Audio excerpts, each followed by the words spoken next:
The moment Roman legionnaires crossed the Rhine, they entered a world that seemed designed by the gods to punish Mediterranean soldiers.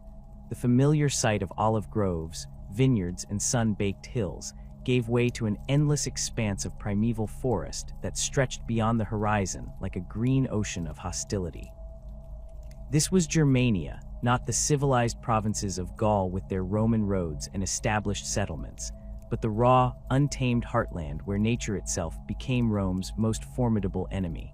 The Hercynian forest dominated the Germanic landscape with an oppressive presence that veteran centurions struggled to describe in their reports back to Rome. Caesar himself had written of this forest's immensity, claiming it would take a swift traveler 60 days to cross its breadth, but even his accounts failed to capture the psychological impact of marching beneath its canopy. Ancient oaks, some with trunks so massive that 10 men linking arms could barely encircle them, rose like pillars supporting a cathedral roof of interwoven branches. Beech trees, their smooth gray bark scarred by claw marks from bears and wild boar, created secondary walls of vegetation that blocked sight lines beyond 50 paces. Between these giants, dense undergrowth of hazel, elder, and thorny blackberry bushes formed natural barriers that forced Roman formations to break apart and struggle through single file. The forest floor presented its own catalog of hazards. Centuries of fallen leaves had created a thick, spongy carpet that concealed fallen logs, animal burrows, and sudden drops where streams had carved hidden gullies. Legionnaires accustomed to the solid footing of Roman roads found themselves constantly stumbling, their heavy equipment catching on low branches, and their carefully maintained formations dissolving into scattered groups of cursing soldiers. The famous Roman testudo formation, so effective against enemy missiles in open terrain, became utterly useless when oak branches hung barely 8 feet above the ground, and dense thickets prevented shields from interlocking properly. Visibility in the Hercynian forest rarely extended beyond a javelin's throw, transforming the Roman army's greatest tactical advantages into liabilities. The disciplined maneuvers that had conquered Gaul and Britain required open ground, where commanders could see their entire force and enemies could be spotted at distance. Here, a Germanic warband could approach within spear range before Roman sentries detected movement through the undergrowth. The psychological effect on soldiers trained to fight in ordered ranks proved devastating. Men who had faced Gallic chariots and British warriors without flinching now jumped at every snapping twig and rustling bush, their nerves frayed by an environment where death could emerge from any shadow. The forest's density varied unpredictably, creating a maze of natural corridors and dead ends that confounded Roman scouts. Narrow game trails that seemed to offer passage would suddenly terminate at impenetrable thickets or sheer ravines carved by mountain streams. Wider clearings that appeared suitable for temporary camps often proved to be swampy depressions that turned into quagmires with the first rainfall. Germanic tribes had spent generations learning these pathways, passing down knowledge of safe routes and hidden shortcuts through oral tradition, while Roman forces stumbled blindly through terrain that seemed to shift and change with each day's march. Beyond the forest proper lay the boglands and marshes that transformed large swaths of northern Germania into a liquid trap for unwary armies. These wetlands, particularly extensive in the regions surrounding what would become known as the Teutoburg Forest, presented hazards that no amount of Roman engineering expertise could overcome. What appeared to be solid ground covered in moss and low shrubs often concealed pools of stagnant water deep enough to swallow a horse and rider. The distinctive sucking sound of boots pulling free from marsh mud became a constant accompaniment to any movement through these areas, while the sulfurous stench of decomposing vegetation filled the air with an odor that made seasoned soldiers gag. The treacherous nature of bog terrain became apparent to Roman forces through bitter experience. Auxiliary cavalry units, essential for reconnaissance and communication between scattered legion elements, found their horses struggling desperately in ground that gave way without warning. A Germanic guide, whether genuine defector or enemy plant, could lead an entire cohort onto seemingly solid ground that would suddenly transform into a death trap. Soldiers weighed down with 60 pounds of equipment had little chance of escape once the marsh claimed them. Their comrades could only watch helplessly as men disappeared beneath the surface, their final screams muffled by the thick mud that filled their mouths and nostrils. These wetlands also harbored clouds of biting insects that tormented Roman forces throughout the warmer months. Mosquitoes rose in swarms from stagnant pools, their constant buzzing creating a maddening background noise that prevented proper rest.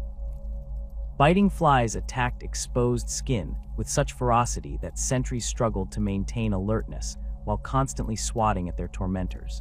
The insects carried diseases unknown to Mediterranean medicine, causing fevers and infections that weakened entire centuries and forced commanders to leave growing numbers of sick soldiers behind at hastily constructed field hospitals. Winter in Germania struck Roman forces with a brutality that no amount of preparation could fully mitigate. Soldiers recruited from the sun-baked hills of Latium, the warm coasts of Campania, or the mild climate of southern Gaul encountered temperatures that plunged far below anything in their experience. When Germanic winters reached their peak intensity, the cold became a living enemy that attacked through every gap in clothing and armor. Metal equipment became so frigid that bearskin would stick to iron surfaces, while leather straps and wooden shield handles became brittle enough to snap under normal stress. The continental climate of Germania brought weather patterns completely foreign to Mediterranean-born legionnaires. Sudden blizzards could transform familiar terrain into an alien landscape within hours, burying landmarks under feet of snow and making navigation impossible. Soldiers who had stripped to tunics during the previous day's march might wake to find their water supplies frozen solid and their tent leather stiff as boards. The wind that swept across the Germanic plains carried a bite that penetrated woolen cloaks and chain mail with equal ease, creating a chill that seemed to settle permanently in soldiers' bones. Frostbite became a constant threat that claimed fingers, toes, and sometimes entire limbs from legionnaires who lacked proper cold weather gear. Roman military equipment, designed for campaigns in warmer climates, proved inadequate against Germanic winters. Standard-issue hobnailed sandals, perfect for gripping Mediterranean stone roads, became instruments of torture when ice formed between the metal studs and frozen ground. Soldiers wrapped their feet in whatever cloth they could find, but improvised winter gear offered little protection during long marches through snow-covered forests. The absence of Roman infrastructure in Germania forced legions to operate in a manner completely contrary to their established tactical doctrine. Roman military success had always depended on the empire's unparalleled road network, which allowed rapid movement of troops and supplies across vast distances. These stone highways, built to last centuries, provided reliable routes that enabled armies to maintain their formations and supply lines regardless of weather or terrain. In Germania, no such infrastructure existed. Roman engineers, renowned throughout the empire for their ability to construct roads through mountains and across rivers, found themselves overwhelmed by the scale of Germania's wilderness. The forest canopy prevented proper surveying, while the boggy terrain made traditional road-building techniques impossible. Even when engineers managed to clear a path wide enough for legion columns, the next rainfall would wash away their work or turn the route into an impassable muddy channel. Germanic tribes had no need for Roman-style roads, relying instead on narrow footpaths and river routes that served their smaller, more mobile warbands, but could not accommodate the baggage trains and artillery that Roman armies required. Without established supply depots, Roman forces had to carry everything they needed on their backs or in ox-drawn wagons that struggled through the rough terrain. The standard Roman military ration of hardtack, salted pork, and sour wine became a luxury when supply trains bogged down in marshes or lost their way in the forest maze. Foraging, normally a reliable supplement to military rations, proved nearly impossible in a landscape where Germanic tribes had already stripped the countryside of portable food supplies and driven their livestock deep into the forest. The lack of bridges across Germania's numerous rivers created additional obstacles that slowed Roman advances to a crawl. Engineers had to construct temporary crossings at every significant waterway, a time-consuming process that left armies vulnerable to attack while they worked. Germanic tribes, intimately familiar with river crossings and seasonal flood patterns, could predict exactly where Roman forces would be forced to halt their advance and prepare ambushes accordingly. The Rhine itself, while serving as a natural boundary, became a logistical nightmare when Roman armies needed to ferry supplies and reinforcements across its swift current during winter months when ice floes made navigation treacherous. Medical care, another cornerstone of Roman military efficiency, deteriorated rapidly in the Germanic wilderness. Field hospitals established in Mediterranean campaigns relied on a steady supply of bandages, medicines, and surgical instruments transported along secure roads. In Germania, wounded soldiers often had to endure treatment with whatever materials could be scavenged from the forest. Infections that would have been manageable in a proper military hospital became death sentences when treated with improvised remedies in unsanitary conditions. The psychological impact of operating without familiar infrastructure gradually eroded Roman military discipline. Soldiers accustomed to the security of fortified camps connected by reliable roads found themselves isolated in a hostile wilderness where every day brought new evidence of their vulnerability. The confidence that came from belonging to history's most successful military machine began to crack under the constant stress of navigating an environment that seemed designed to thwart every Roman tactical advantage. Germanic weather patterns added another layer of unpredictability to military operations.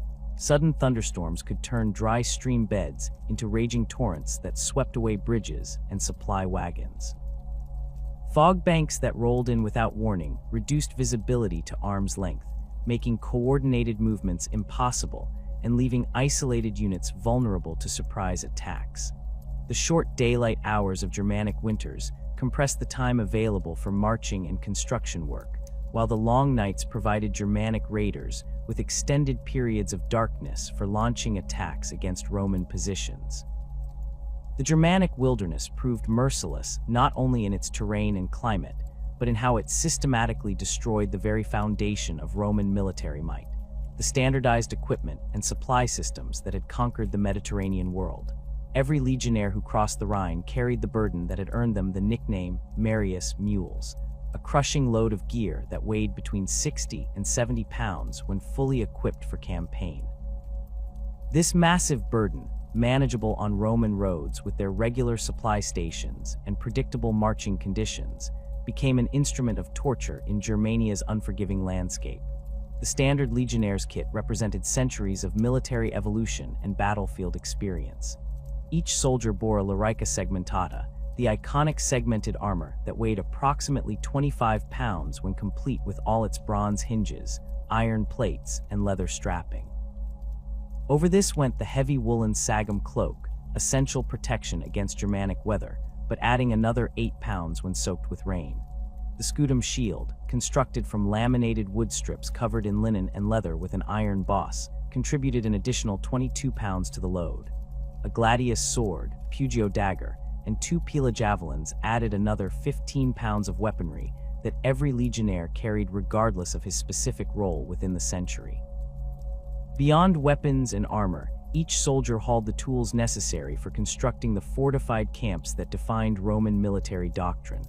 The dalabra pickaxe, essential for digging defensive ditches and cutting through forest undergrowth, weighed 6 pounds. Wooden stakes for camp palisades, typically 3 per man, added another 9 pounds. Personal effects including cooking pot, water bottle, spare clothing, and leather tent section pushed the total burden well past 60 pounds for even the most disciplined packer. Centurions and optios carried additional gear including writing materials, maps, and ceremonial equipment that could bring their loads to nearly 80 pounds. This crushing weight, distributed across a soldier's body through leather straps and bronze fittings, created a torture device when combined with Germania's treacherous terrain.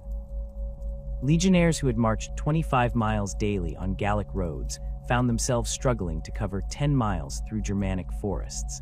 The constant need to duck under low branches while wearing a full pack caused severe back strain that left soldiers barely able to stand upright by evening.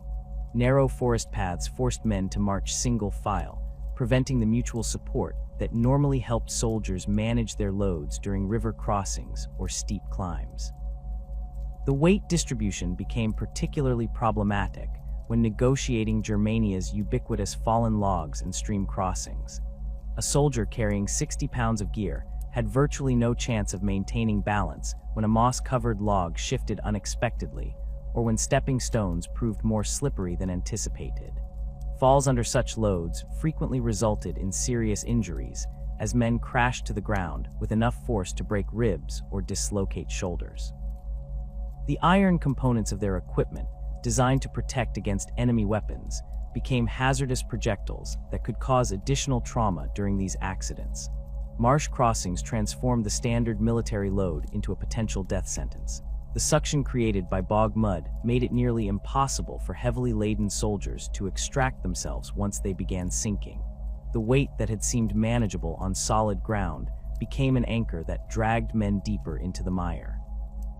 Desperate attempts to shed equipment in these situations often proved futile, as the complex strapping systems that distributed weight efficiently also made rapid removal impossible when every second counted. The logistical machinery that supplied Roman armies had evolved to support operations along established road networks with predictable supply requirements and regular depot locations. This system, which had successfully maintained legions across the breadth of the Mediterranean world, collapsed completely when confronted with Germania's roadless wilderness. Supply trains that normally traveled in organized convoys along stone highways found themselves strung out across miles of forest paths, vulnerable to attack and frequently lost in the maze of game trails that crisscrossed the Germanic landscape. Roman logistics depended on a carefully calculated rhythm of supply and consumption. Granaries positioned at regular intervals along major routes provided standardized rations that could feed entire legions for predetermined periods. Weapons depots supplied replacement equipment according to established patterns of wear and battlefield loss. Medical supplies flowed from urban centers where skilled craftsmen produced the bandages, medicines, and surgical instruments that kept Roman armies fighting effectively. None of these systems could function in Germania's trackless forests. The absence of Roman roads meant that supply wagons, designed for smooth stone surfaces, became nearly useless in Germanic terrain. Standard military carts with their narrow wheels and low clearance bogged down immediately in forest soil, softened by constant moisture. Ox teams that could haul massive loads on level roads struggled to move empty wagons through muddy ruts and over fallen trees. The wide turning radius required by traditional Roman supply vehicles made navigation through winding forest paths impossible, forcing engineers to spend precious time widening routes that Germanic warbands could easily block or destroy. River crossings presented insurmountable obstacles for conventional supply operations. Roman engineers could construct temporary bridges capable of supporting marching troops, but these improvised structures rarely possessed the strength necessary for loaded supply wagons. Fording operations that presented minor inconveniences for individual soldiers became major undertakings when attempted with wheeled vehicles carrying tons of equipment and provisions. The loss of a single supply wagon during a river crossing could deprive an entire cohort of rations for several days. The Germanic climate launched a relentless assault on Roman equipment that had been designed for Mediterranean conditions. The constant dampness that characterized Germania's forests created an environment where metal components corroded with shocking rapidity. Iron armor plates that had remained serviceable for years in dry climates developed rust spots within weeks of entering Germanic territory. The oxidation process accelerated when moisture became trapped between the overlapping segments of Larica segmentata, creating hidden pockets of corrosion that weakened the armor's protective capability without obvious external signs. Bronze fittings that secured armor straps and weapon attachments proved equally vulnerable to Germanic moisture. The green patina that formed on bronze components in humid conditions not only weakened the metal, but also stained clothing and skin, creating persistent irritation that added to soldiers' misery. Helmet chin straps and sword belt buckles that had functioned reliably for entire campaigns began failing within months of exposure to Germania's climate, leaving soldiers scrambling to improvise repairs with whatever materials they could scavenge. Leather components suffered even more dramatic deterioration in Germania's wet environment. The carefully tanned and treated leather used in Roman military equipment had been processed for Mediterranean conditions, where periodic drying prevented the growth of destructive molds and bacteria. In Germania's perpetually damp forests, leather began rotting almost immediately. Shield coverings that protected the wooden core from weapon impacts started peeling away in strips, exposing the underlying structure to moisture damage. Leather armor straps stretched and weakened until they could no longer support the weight of iron plates, forcing soldiers to jury-rig replacement fastenings from rope or cloth strips. The deterioration of leather goods extended beyond military equipment to essential personal items. Soldiers' boots, constructed from multiple layers of leather held together with bronze studs, began separating at the seams after prolonged exposure to wet conditions. The hobnails that provided traction on stone roads became loose as the leather soles softened and stretched. Men who had started campaigns with sturdy footwear found themselves marching through snow and mud in boots that offered little protection against the elements and frequently fell apart completely during long marches. Wooden components of Roman equipment faced their own catalog of problems in Germania's climate. Shield cores constructed from laminated wood strips relied on carefully applied adhesives that dissolved in constant moisture. The laminations began separating, creating weak spots that could catastrophically fail during combat. Javelin shafts warped and cracked as the wood absorbed moisture unevenly, affecting the weapon's balance and accuracy. Even simple wooden tent stakes became unreliable as they swelled with moisture and split when driven into frozen ground. The collapse of normal supply lines forced Roman armies to abandon their traditional diet of Mediterranean staples in favor of whatever food could be obtained locally. This dietary transformation created both nutritional and morale problems that weakened legions more effectively than any Germanic weapon. Roman soldiers had been raised on a diet centered around olive oil, wine, and garum, the fermented fish sauce that served as the primary flavoring agent in Roman cuisine. These items, easily transported and preserved in Mediterranean climates, became impossible luxuries in Germania's wilderness. Olive oil, essential not only for cooking, but also for maintaining weapons and treating minor injuries, simply could not be transported in sufficient quantities across Germania's roadless terrain. The clay amphorae used for shipping oil proved too fragile for overland transport through rough country, while the oil itself became rancid more quickly in Germania's humid conditions. Soldiers accustomed to using olive oil for everything from cooking to lamp fuel found themselves forced to substitute animal fats rendered from whatever game they could hunt or scavenge. Wine, the standard Roman military beverage that provided both calories and a degree of water purification, faced similar supply problems. The heavy amphorae required for wine transport made it impractical for Germanic campaigns, while the acidic beverage often froze solid during winter months, cracking its containers and rendering it undrinkable. Roman soldiers who had consumed diluted wine with every meal found themselves dependent on local water sources of questionable purity. Germanic streams and springs, while often cleaner than Mediterranean water supplies, carried unfamiliar bacteria and parasites that caused widespread digestive problems among troops unaccustomed to the local microbiology. Garum presented perhaps the most significant dietary challenge for Roman forces in Germania. This ubiquitous sauce, produced through the controlled fermentation of fish entrails and salt, provided essential amino acids and vitamins that prevented malnutrition during long campaigns. The complex production process required specific types of fish and carefully controlled conditions that simply did not exist in Germania's freshwater environment. Without garum's nutritional benefits, soldiers began developing deficiency diseases that sapped their strength and fighting effectiveness. Germanic food sources proved alien and often unpalatable to Mediterranean-born soldiers. The local diet emphasized preserved meats, fermented dairy products, and coarse grains that Roman digestive systems struggled to process efficiently. Wild game hunted in Germanic forests carried parasites and diseases unknown to Roman military medicine.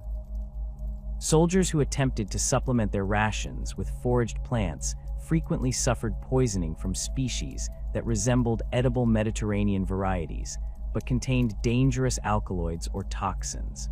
The brewing techniques used by Germanic tribes produced alcoholic beverages that Roman soldiers found barely drinkable. Germanic beer, fermented from barley and flavored with herbs rather than hops, created a bitter, cloudy liquid that bore no resemblance to the clear wines that Roman troops considered essential for morale. The fermentation process used by Germanic brewers often resulted in beverages with unpredictable alcohol content and questionable sanitary conditions that caused additional health problems for Roman consumers. Foraging operations that had supplemented Roman rations in Gaul and Britain proved nearly impossible in Germania's dense forests. The undergrowth that blocked visibility and movement also concealed most edible plants from inexperienced eyes. Soldiers trained to recognize Mediterranean herbs and vegetables found themselves unable to identify safe food sources among Germania's unfamiliar flora. The short growing season and harsh winters meant that even knowledgeable foragers could find little edible plant matter during the months when military campaigns typically occurred. The psychological impact of dietary changes compounded the physical problems caused by nutritional deficiencies. Roman soldiers took pride in their citizenship and cultural identity, both of which were reinforced through familiar foods and dining customs. The forced adoption of Germanic dietary practices created a sense of cultural displacement that eroded morale as effectively as any military defeat. Men who had enlisted to spread Roman civilization found themselves living like barbarians, subsisting on foods they considered fit only for animals or slaves. Water procurement became a constant source of anxiety for Roman commanders operating in Germania. Unlike Mediterranean regions, where springs and wells had been tested and mapped over generations, Germanic water sources remained unknown quantities that could harbor deadly diseases or seasonal contamination. The abundance of water in Germania's landscape paradoxically created more problems than the scarcity that Roman armies had learned to manage in arid regions, as the proliferation of streams and pools made it impossible to control or monitor water quality effectively. The Germanic tribes had spent centuries perfecting warfare in their native forests, developing tactics that turned every advantage of Roman military doctrine into a fatal weakness. While Roman legions excelled at pitched battles, where disciplined formations could deploy their superior training and equipment, Germanic warriors understood that victory lay in avoiding such confrontations entirely. They had learned to fight like the wolves that roamed their forests, appearing suddenly from concealment, striking with devastating effect, then melting back into the wilderness before their enemies could respond effectively. Germanic knowledge of their homeland's geography represented generations of accumulated wisdom passed down through oral tradition and practical experience. Every warrior knew which paths remained passable during spring floods, which clearings offered concealment from specific directions, and which stream crossings could support a warband's rapid retreat. This intimate familiarity with terrain extended beyond simple navigation to include detailed understanding of seasonal changes, animal behavior patterns, and the acoustic properties of different forest environments. A Germanic scout could predict how sound would carry through a particular grove, allowing warbands to coordinate complex ambushes using horn signals that remained inaudible to Roman sentries just hundreds of yards away. The forest itself became an extension of Germanic military equipment.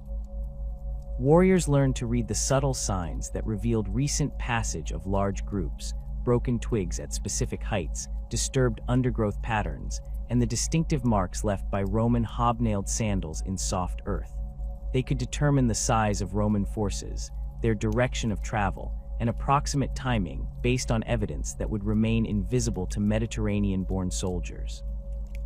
This tracking ability allowed Germanic warbands to shadow Roman columns for days, gathering intelligence about their routines, weaknesses, and intended destinations, while remaining completely undetected.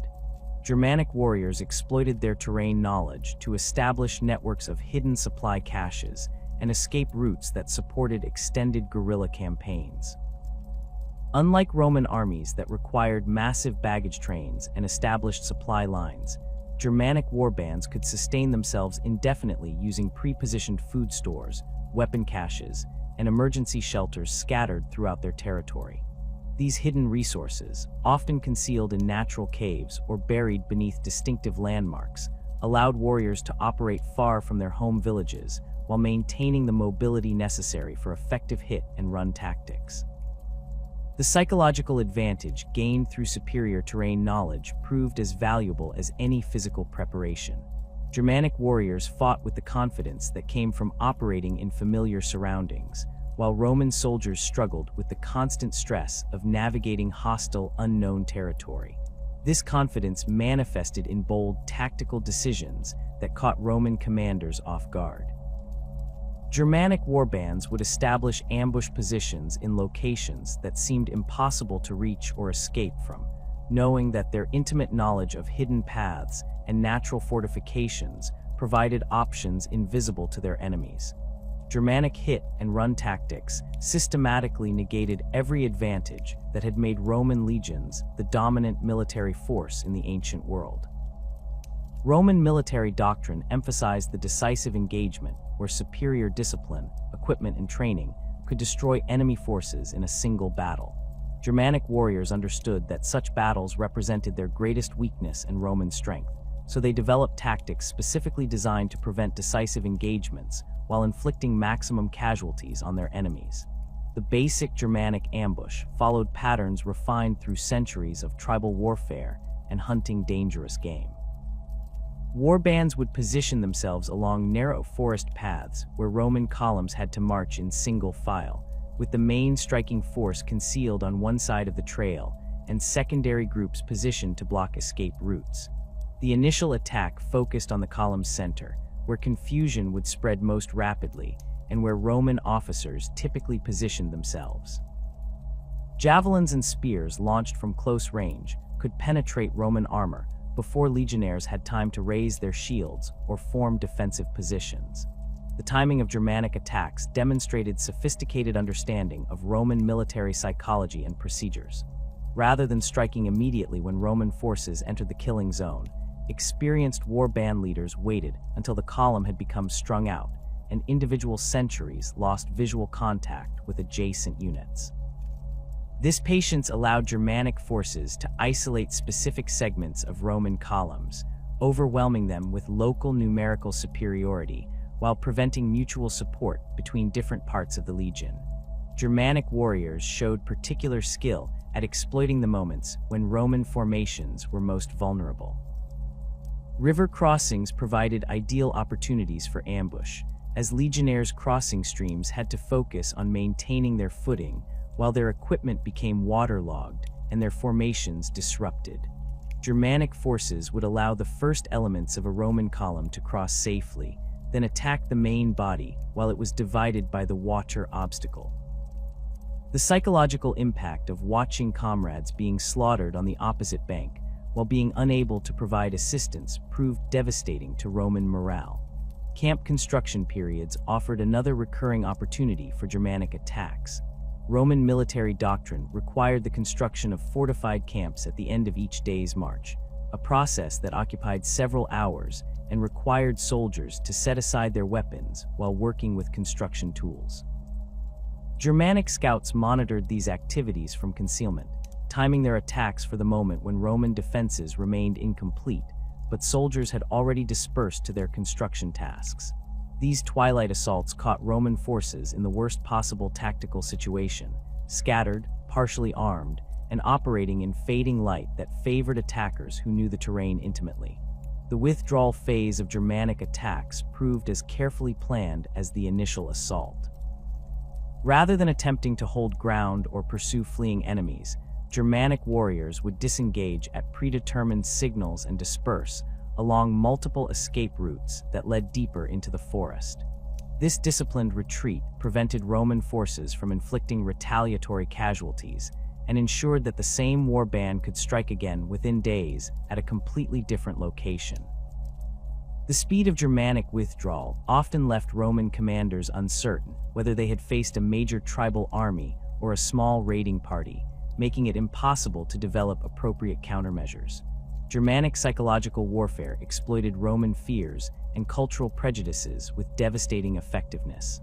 The war cries that echoed through Germanic forests before attacks served multiple tactical purposes beyond simple intimidation.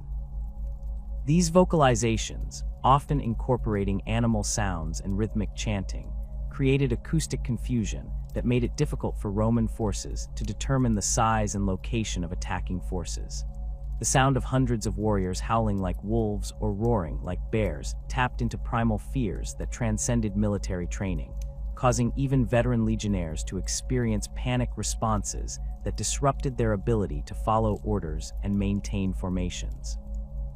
The timing and coordination of these vocal displays demonstrated sophisticated understanding of psychological manipulation. Germanic warbands would begin their acoustic assault while still concealed, allowing the sounds to build gradually and approach from multiple directions simultaneously. This created the impression of being surrounded by vast numbers of inhuman enemies, even when the actual attacking force remained relatively small. The echoing properties of forest environments amplified and distorted these sounds, making accurate assessment of enemy numbers impossible while maximizing the psychological impact on Roman troops. Horn signals used by Germanic forces served both practical communication needs and psychological warfare objectives. The deep, resonant tones produced by Germanic war horns carried much farther through forest environments than human voices, allowing coordination between widely separated elements of attacking forces. These horns produced sounds unlike anything in Roman military experience, haunting, animal-like calls that seemed to emerge from the forest itself rather than human instruments. The unfamiliar tones created additional psychological stress for Roman soldiers already struggling with the disorientation of forest combat. Germanic warriors understood that psychological pressure, applied consistently over time, proved more effective than dramatic but brief displays. Rather than limiting their psychological warfare to actual combat engagements, they maintained constant pressure on Roman forces through harassment techniques that prevented rest and recovery. Small groups of warriors would approach Roman camps during the night, making just enough noise to alert sentries without revealing their exact positions or numbers. These nocturnal visits rarely involved actual attacks, but kept Roman soldiers in a state of constant alertness that gradually wore down their physical and mental resistance. The strategic use of terrain for psychological effect demonstrated Germanic understanding of how environment affected morale and decision-making. Warbands would deliberately choose ambush sites in locations that seemed supernaturally threatening to Mediterranean sensibilities. Ancient groves where massive trees blocked out sunlight, misty hollows where visibility dropped to mere yards, or rocky defiles where sound echoed strangely. These environments reinforced Roman perceptions of Germania as a cursed land inhabited by supernatural enemies, undermining the confidence and rational thinking necessary for effective military operations. Germanic manipulation of natural sounds added another layer to their psychological warfare arsenal. Warriors learned to imitate the calls of local wildlife, using these sounds to communicate while remaining undetected and to create false impressions about the source of various noises. The sudden silence that fell over Germanic forests when war bands approached served as an early warning system for the tribes while creating ominous atmosphere that heightened Roman anxiety. Birds and small animals that normally provided constant background noise would fall silent when large groups of armed men moved through their territory, creating an unnatural quiet that experienced Germanic warriors could read like a written message. The complete breakdown of traditional Roman military formations in forest environments represented perhaps the most fundamental challenge facing legions operating in Germania.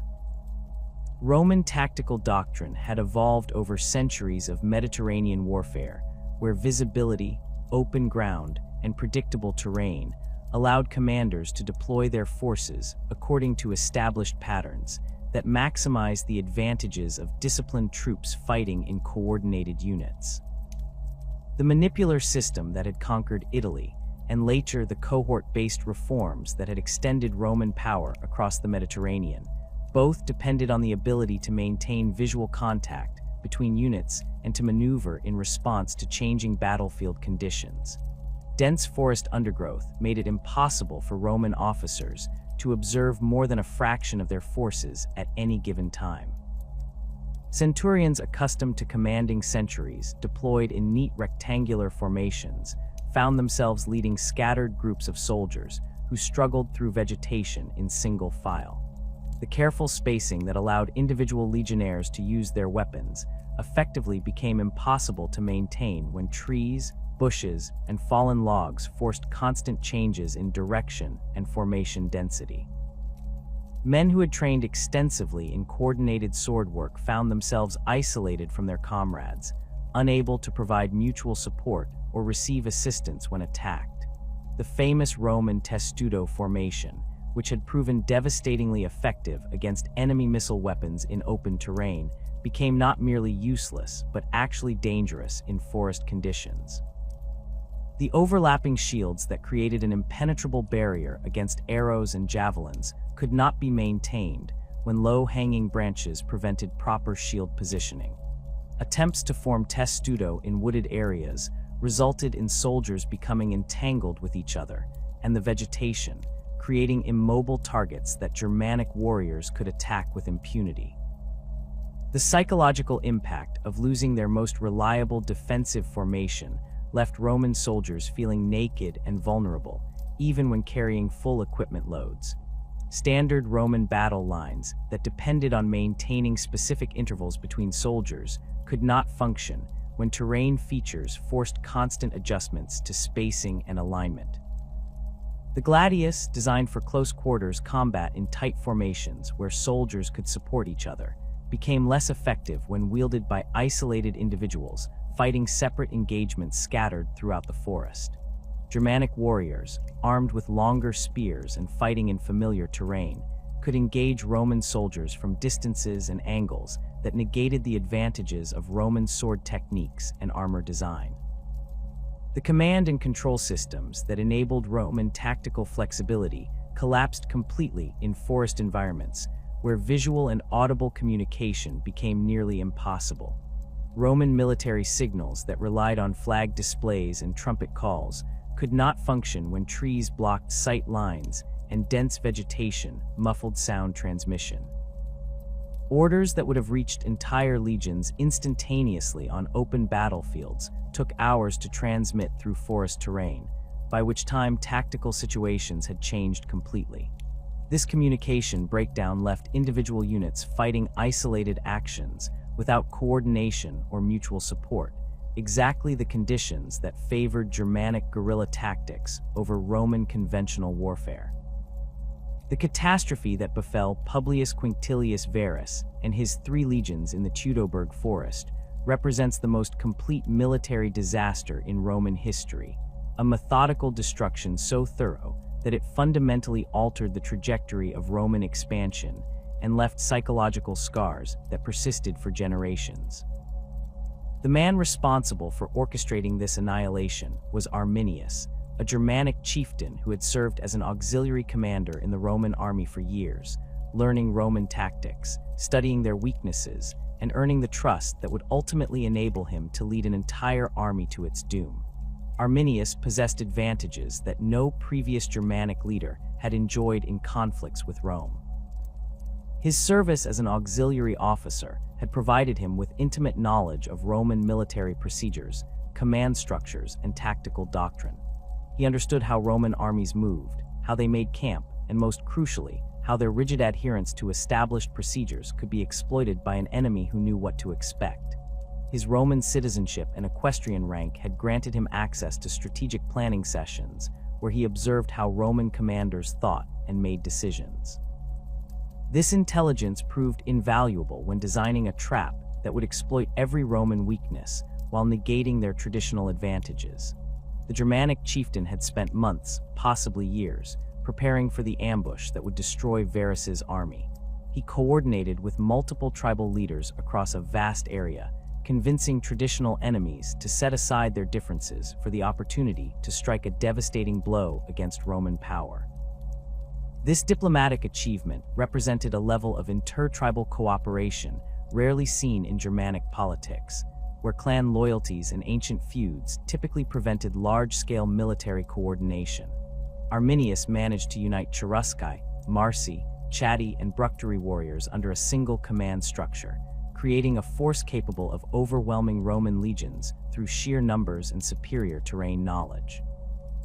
The deception that lured Varus into the trap demonstrated Arminius's sophisticated understanding of Roman psychology and military culture. Rather than attempting to convince the Roman governor to march into obviously dangerous territory, Arminius fabricated reports of a distant tribal rebellion that required immediate Roman intervention. This fictional uprising was positioned far enough from established Roman bases to require a multi-day march through unfamiliar territory, but not so distant as to seem strategically unimportant. The rebellion was described in terms that would appeal to Roman desires for military glory and administrative efficiency, a manageable problem that could be resolved quickly with a show of force, followed by the establishment of Roman authority over previously independent tribes. Varus accepted this deception because it aligned perfectly with his preconceptions about Germanic politics and Roman military superiority. The governor had arrived in Germania with limited experience in frontier warfare, having previously served in Syria, where local populations had been pacified for generations. His understanding of Germanic society came primarily from reports written by other Roman administrators who had similarly limited direct experience with tribal politics. The rebellion described by Arminius seemed consistent with the pattern of minor uprisings that Roman forces had been suppressing throughout the region, and the proposed response followed standard operating procedures that had proven successful in other provinces. The route that Arminius suggested for reaching the fictional rebellion site led directly through the most treacherous terrain in his tribal territory. The path wound through dense sections of the Teutoburg forest, where the canopy blocked most sunlight and undergrowth forced Roman formations to stretch into vulnerable columns. Stream crossings along the route required time-consuming bridge construction that would leave Roman forces exposed and divided. Most importantly, the suggested path led through a series of narrow defiles, where Germanic forces could attack from concealed positions while preventing Roman retreat or maneuver. Varus departed his base camp at Haltern with approximately 15,000 to 20,000 men, including 3 full legions, the 17th, 18th, and 19th, along with auxiliary units and the substantial baggage train required for an extended campaign. The 17th Legion had been stationed on the Rhine frontier for several years and possessed more experience with Germanic warfare than the other units, though even their veterans had never faced the kind of coordinated ambush that Arminius was preparing. The 18th and 19th Legions were more recently arrived from other provinces and included many soldiers who had never operated in forest environments or faced Germanic tribal warriors. The Roman column that entered the Teutoburg forest stretched for miles when forced to navigate the narrow paths that Arminius had selected. Standard Roman marching order placed auxiliary units at the front and rear of the column, with the legions marching in the center alongside the baggage train. This formation, designed to protect the army's most valuable assets during movement, became a liability when the column could not deploy into battle lines due to terrain restrictions. The auxiliaries, who should have provided early warning of enemy contact, were themselves struggling with unfamiliar terrain and reduced visibility, while the legions found themselves trapped between their own supply wagons and the forest that concealed thousands of enemy warriors. Germanic forces had been positioning themselves for the ambush for days before the Roman column entered the killing zone. Warriors familiar with every game trail and hidden approach had moved into predetermined positions that provided concealment while offering multiple escape routes. The coordination required for this deployment demonstrated the sophisticated planning that Arminius had invested in the operation. Different tribal contingents had been assigned specific sectors of the ambush zone, with carefully planned timing that would ensure simultaneous attacks along the entire length of the Roman column. The initial Germanic assault began not with the dramatic charge that characterized most tribal warfare, but with a carefully orchestrated missile attack that targeted Roman officers and disrupted command structures. Germanic warriors armed with javelins and arrows had positioned themselves in trees and behind natural barriers that provided protection from Roman counterfire, while offering clear shots at the struggling column below. The first volleys focused on centurions and other visible leaders, recognizing that eliminating Roman command authority would multiply the effectiveness of subsequent attacks. Roman attempts to form defensive positions failed immediately due to the terrain constraints that Arminius had deliberately incorporated into his trap. Legionnaires trained to fight in coordinated formations found themselves scattered along miles of forest path with no room to deploy their shields effectively or coordinate their movements. The testudo formations that had protected Roman armies against missile attacks in open terrain became death traps in the forest, where overhead cover prevented proper shield positioning, while Germanic warriors could attack from elevated positions that negated the formation's protective benefits. The psychological impact of the initial ambush proved as devastating as the physical casualties it inflicted. Roman soldiers who had entered the forest expecting to suppress a minor tribal rebellion suddenly found themselves under attack from an enemy force that seemed to emerge from the trees themselves. The war cries that echoed through the forest suggested vast numbers of attackers, while the coordinated nature of the assault indicated a level of Germanic military sophistication that contradicted Roman assumptions about barbarian warfare capabilities. Soldiers who had been confident in their military superiority moments before now faced the terrifying realization that they were trapped in hostile territory with no clear escape route. The first day of fighting established the pattern that would continue for the next 3 days as Roman forces attempted to fight their way out of the Germanic trap. Unable to form effective battle lines or coordinate large-scale maneuvers, Roman resistance fragmented into hundreds of separate small unit actions scattered throughout the forest. Individual centuries and cohorts fought desperate holding actions while attempting to maintain contact with adjacent units, but the dense vegetation and constant Germanic pressure made coordination impossible. Officers who attempted to rally their men or establish defensive positions became priority targets for Germanic marksmen who had been specifically instructed to eliminate Roman leadership. Germanic tactics during the running battle demonstrated the advantages of fighting in familiar terrain against an enemy forced to operate according to foreign doctrine. Rather than attempting to overrun Roman positions through direct assault, Germanic warriors maintained constant pressure through hit-and-run attacks that prevented Roman forces from establishing secure defensive positions or organizing coordinated breakout attempts. War bands would appear suddenly from concealment, launch devastating attacks against isolated Roman units, then melt back into the forest before Roman reinforcements could respond effectively. The baggage train that had accompanied Varus's army became both a tactical liability and a strategic target for Germanic forces. Roman military doctrine required armies to carry extensive supplies and equipment that supported extended operations, but these supply wagons could not navigate the narrow forest paths that Roman forces were attempting to use for their escape. The choice between abandoning essential supplies or attempting to protect slow-moving wagon trains created impossible tactical dilemmas for Roman commanders already struggling with the breakdown of normal military procedures. Germanic warriors recognized that destroying the Roman baggage train would eliminate any possibility of organized Roman resistance continuing beyond the immediate battle. Supply wagons contained not only food and medical supplies, but also the engineering tools and construction materials that Roman armies required for building fortified camps. Without these resources, surviving Roman forces would be unable to establish defensive positions or maintain themselves during any extended siege or pursuit.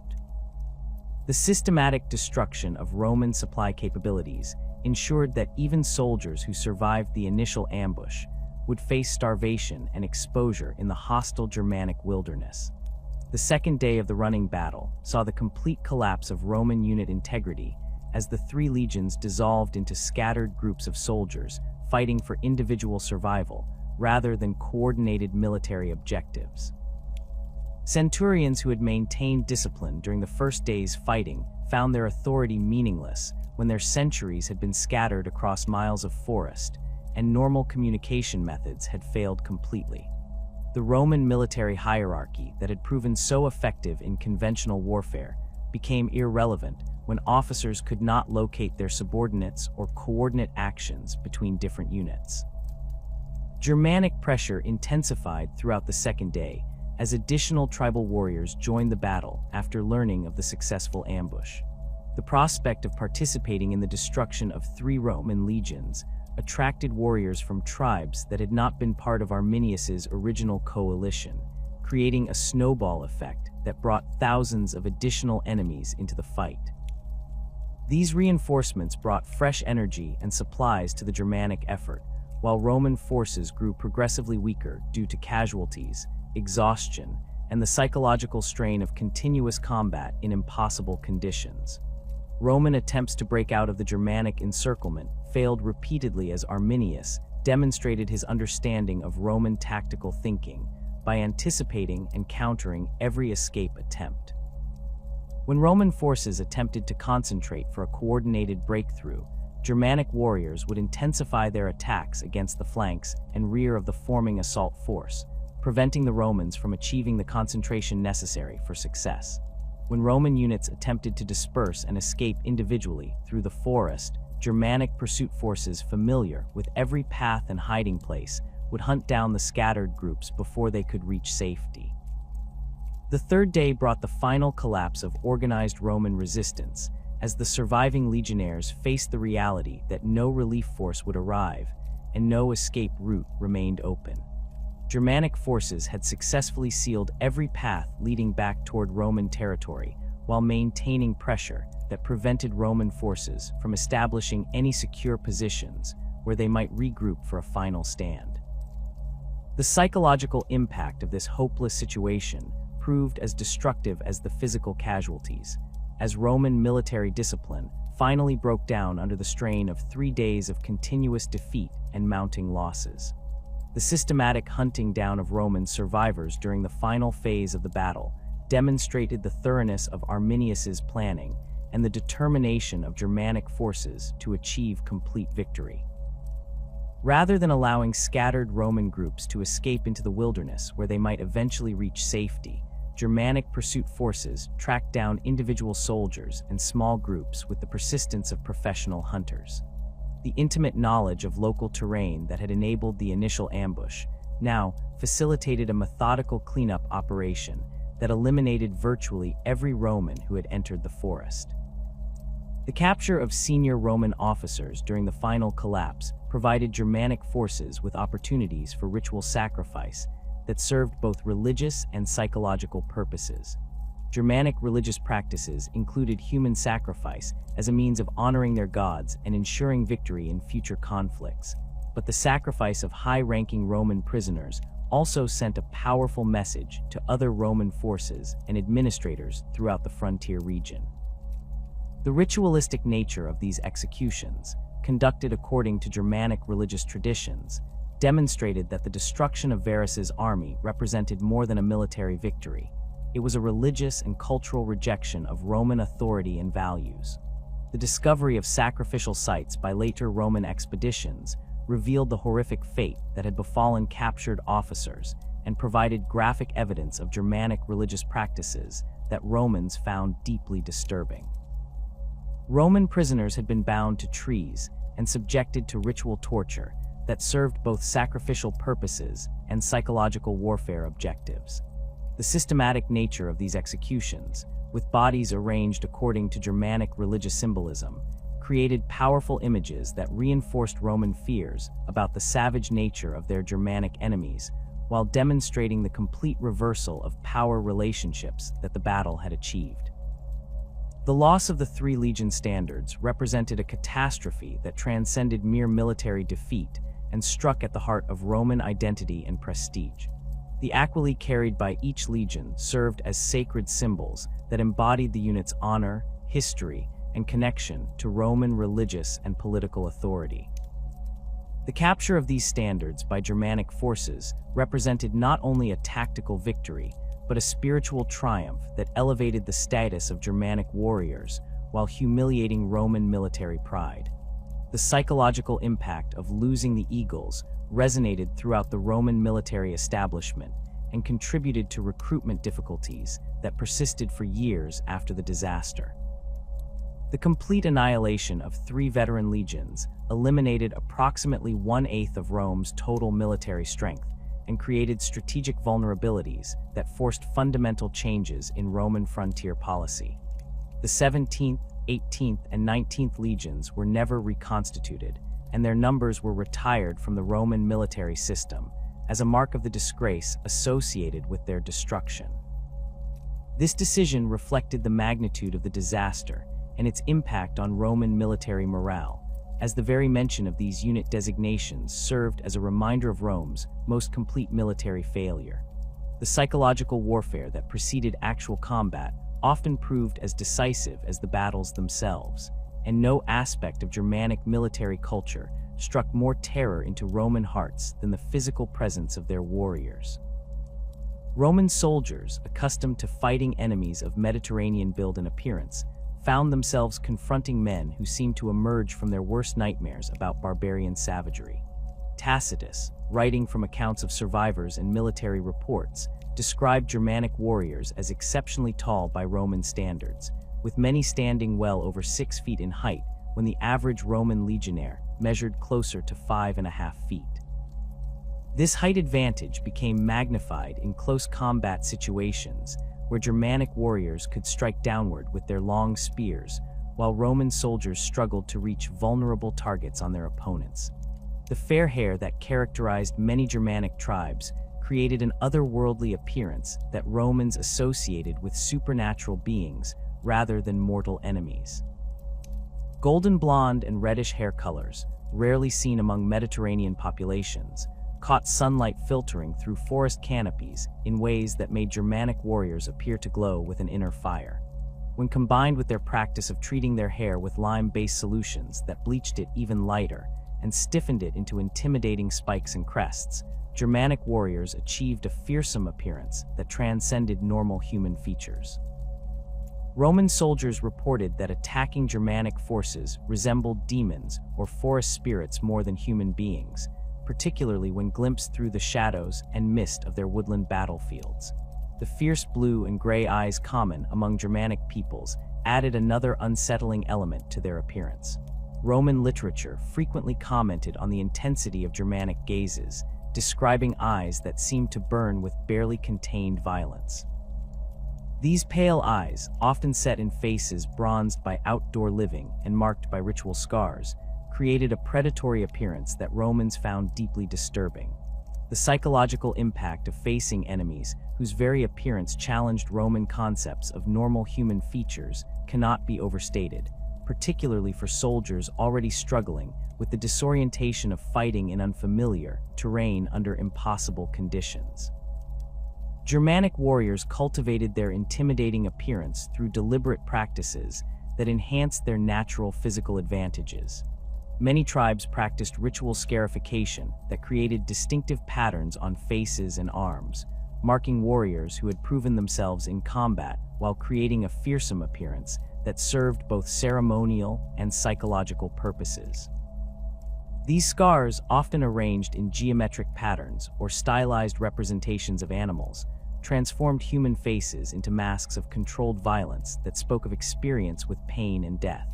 Roman soldiers, accustomed to the clean-shaven, uniformly equipped appearance of their own forces, found these marked faces profoundly unsettling. The ferocity with which Germanic warriors fought transcended normal battlefield aggression and entered realms that Romans considered inhuman. Germanic combat techniques emphasized overwhelming violence delivered with complete commitment, reflecting cultural values that prized courage above survival and honor above tactical prudence. Warriors who entered battle expected either victory or death, with retreat considered a fate worse than dying in combat. This mentality produced fighting styles that shocked Roman soldiers trained in more disciplined approaches to warfare, where tactical withdrawal and regrouping were considered normal military procedures. Germanic berserker traditions, while not universal among all tribes, created elite warriors whose combat behavior bordered on the supernatural. These fighters, often associated with bear or wolf cults, entered battle in altered states of consciousness that seemed to render them immune to pain and fear. Roman accounts describe berserkers continuing to fight effectively despite wounds that would have incapacitated normal men, their apparent invulnerability adding to the supernatural aura that surrounded Germanic warfare. The psychological impact on Roman soldiers of facing enemies who seemed unaffected by injuries that would stop ordinary fighters created panic that spread through entire units. The religious and cultural context that produced such fierce warriors stemmed from Germanic beliefs about death, honor, and the afterlife that differed fundamentally from Roman concepts. Germanic warriors believed that dying courageously in battle guaranteed admission to Valhalla or similar warrior paradises, where eternal combat provided the ultimate reward for earthly valor. This religious framework eliminated the fear of death that normally restrained battlefield behavior, creating fighters who viewed combat as a religious experience rather than simply a military necessity. Roman soldiers, fighting for pay, citizenship, and imperial glory, found themselves confronting enemies motivated by spiritual considerations that transcended material concerns. The wedge formation, known as the cuneus, represented the tactical manifestation of Germanic fighting philosophy, combining their physical advantages with cultural preferences for aggressive, decisive action. This formation concentrated the strongest and most experienced warriors at the point of a triangular assault force, with younger fighters filling out the flanks and rear ranks. The cuneus was designed to punch through enemy lines at a specific point, creating a breach that could be exploited by following forces, or that would cause psychological collapse among defenders faced with penetration of their formation. The effectiveness of the cuneus against Roman tactical formations stemmed from its concentration of force at a single point rather than the distributed pressure that characterized Roman battle lines. While Roman sentries were trained to maintain uniform spacing and mutual support across their entire front, the Germanic wedge created overwhelming local superiority that could shatter Roman formations before adjacent units could provide assistance. The psychological impact of seeing their line penetrated often caused Roman soldiers to lose confidence in their formation's integrity, leading to the collapse of entire cohorts when individual centuries broke under concentrated Germanic assault. Germanic warriors positioned in the cuneus fought with weapons specifically designed to maximize the formation's effectiveness. Long spears, often reaching 8 to 10 feet in length, allowed warriors in the rear ranks to contribute to the assault, while those at the point wielded shorter weapons, suitable for close combat, once the initial penetration had been achieved. This combination of reach and flexibility gave Germanic formations advantages that Roman equipment could not match, particularly in the confined spaces of forest warfare, where Roman formations could not deploy effectively. The coordination required for effective cuneus attacks demonstrated sophisticated tactical understanding that contradicted Roman assumptions about barbarian military capabilities. Germanic war leaders had to time their assaults precisely, ensuring that the wedge struck enemy formations at moments of maximum vulnerability, while maintaining the cohesion necessary for the formation to penetrate rather than simply crash against Roman shields. This level of tactical sophistication required extensive training and battlefield experience that many Germanic tribes possessed through generations of intertribal warfare and hunting dangerous game. The Baratus war cry that preceded Germanic attacks served multiple functions that extended far beyond simple intimidation. This coordinated vocal display began as a low murmur that gradually built in volume and intensity until it became a thunderous roar that could be heard for miles. The sound itself, produced by hundreds or thousands of voices in unison, created acoustic effects that seemed to emerge from the earth itself rather than human throats. Roman soldiers described the Baratus as resembling the howling of wolves, the roaring of bears, or the screaming of supernatural beings, rather than recognizable human vocalizations. The psychological impact of the Baratus often achieved tactical objectives before physical combat began. Roman formations that had maintained discipline during the approach of Germanic forces frequently began showing signs of panic when the war cry reached its crescendo. The coordinated nature of the sound demonstrated Germanic unity and organization, while its inhuman quality suggested supernatural support for their cause. Soldiers already struggling with the stress of forest warfare found their nerves shattered by acoustic assaults that seemed to come from the forest itself rather than identifiable human enemies. The timing and orchestration of the Baratus revealed sophisticated understanding of psychological warfare principles. Germanic forces would begin their vocal assault while still concealed, allowing the sound to build gradually and approach from multiple directions simultaneously. This created the impression of being surrounded by vast numbers of enemies, while making accurate assessment of Germanic force strength impossible. The echoing properties of forest environments amplified and distorted the war cry, creating acoustic effects that multiplied its psychological impact, while concealing the true size and location of attacking forces. The cultural significance of the Baratus extended beyond its tactical applications to encompass religious and social functions that reinforced Germanic warrior identity. The war cry served as a prayer to Germanic deities, a declaration of tribal identity, and a bonding experience that united individual warriors into a collective fighting force. Participation in the Baratus marked the transition from civilian to warrior status, while the intensity of individual contributions demonstrated personal courage and commitment to tribal values. This cultural context gave the war cry emotional power that transcended its practical military applications.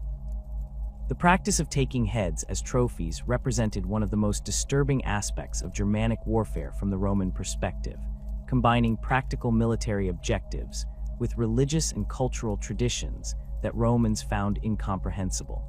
Germanic warriors viewed enemy heads as tangible proof of their prowess in battle, with the number and quality of heads taken serving as measures of individual status within tribal hierarchies.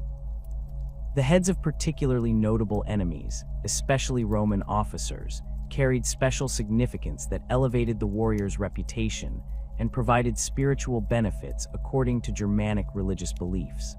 The ritualistic aspects of head-taking involved complex procedures that served religious purposes while maximizing the psychological impact on surviving enemies. Germanic warriors would display captured heads on spears or hang them from their belts during subsequent battles, creating horrific visual reminders of their previous victories.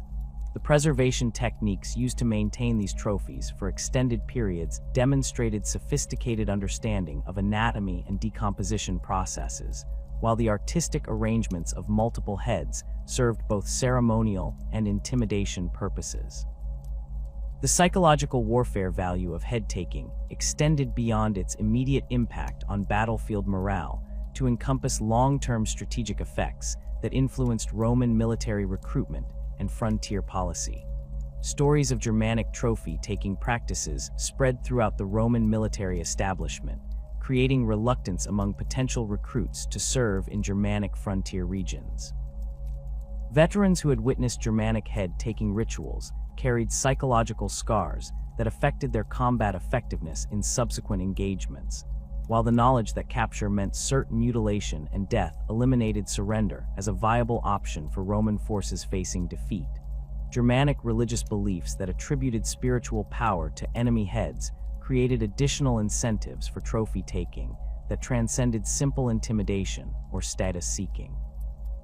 Many Germanic tribes believed that possessing an enemy's head granted access to their knowledge, courage, and spiritual essence, making the practice a form of supernatural warfare that complemented physical combat. The heads of Roman officers were particularly prized for the military knowledge and leadership qualities they were believed to contain, creating powerful incentives for Germanic warriors to target Roman command structures during battle. The role of women in Germanic society provided another source of psychological pressure that Roman forces found difficult to understand or counter effectively.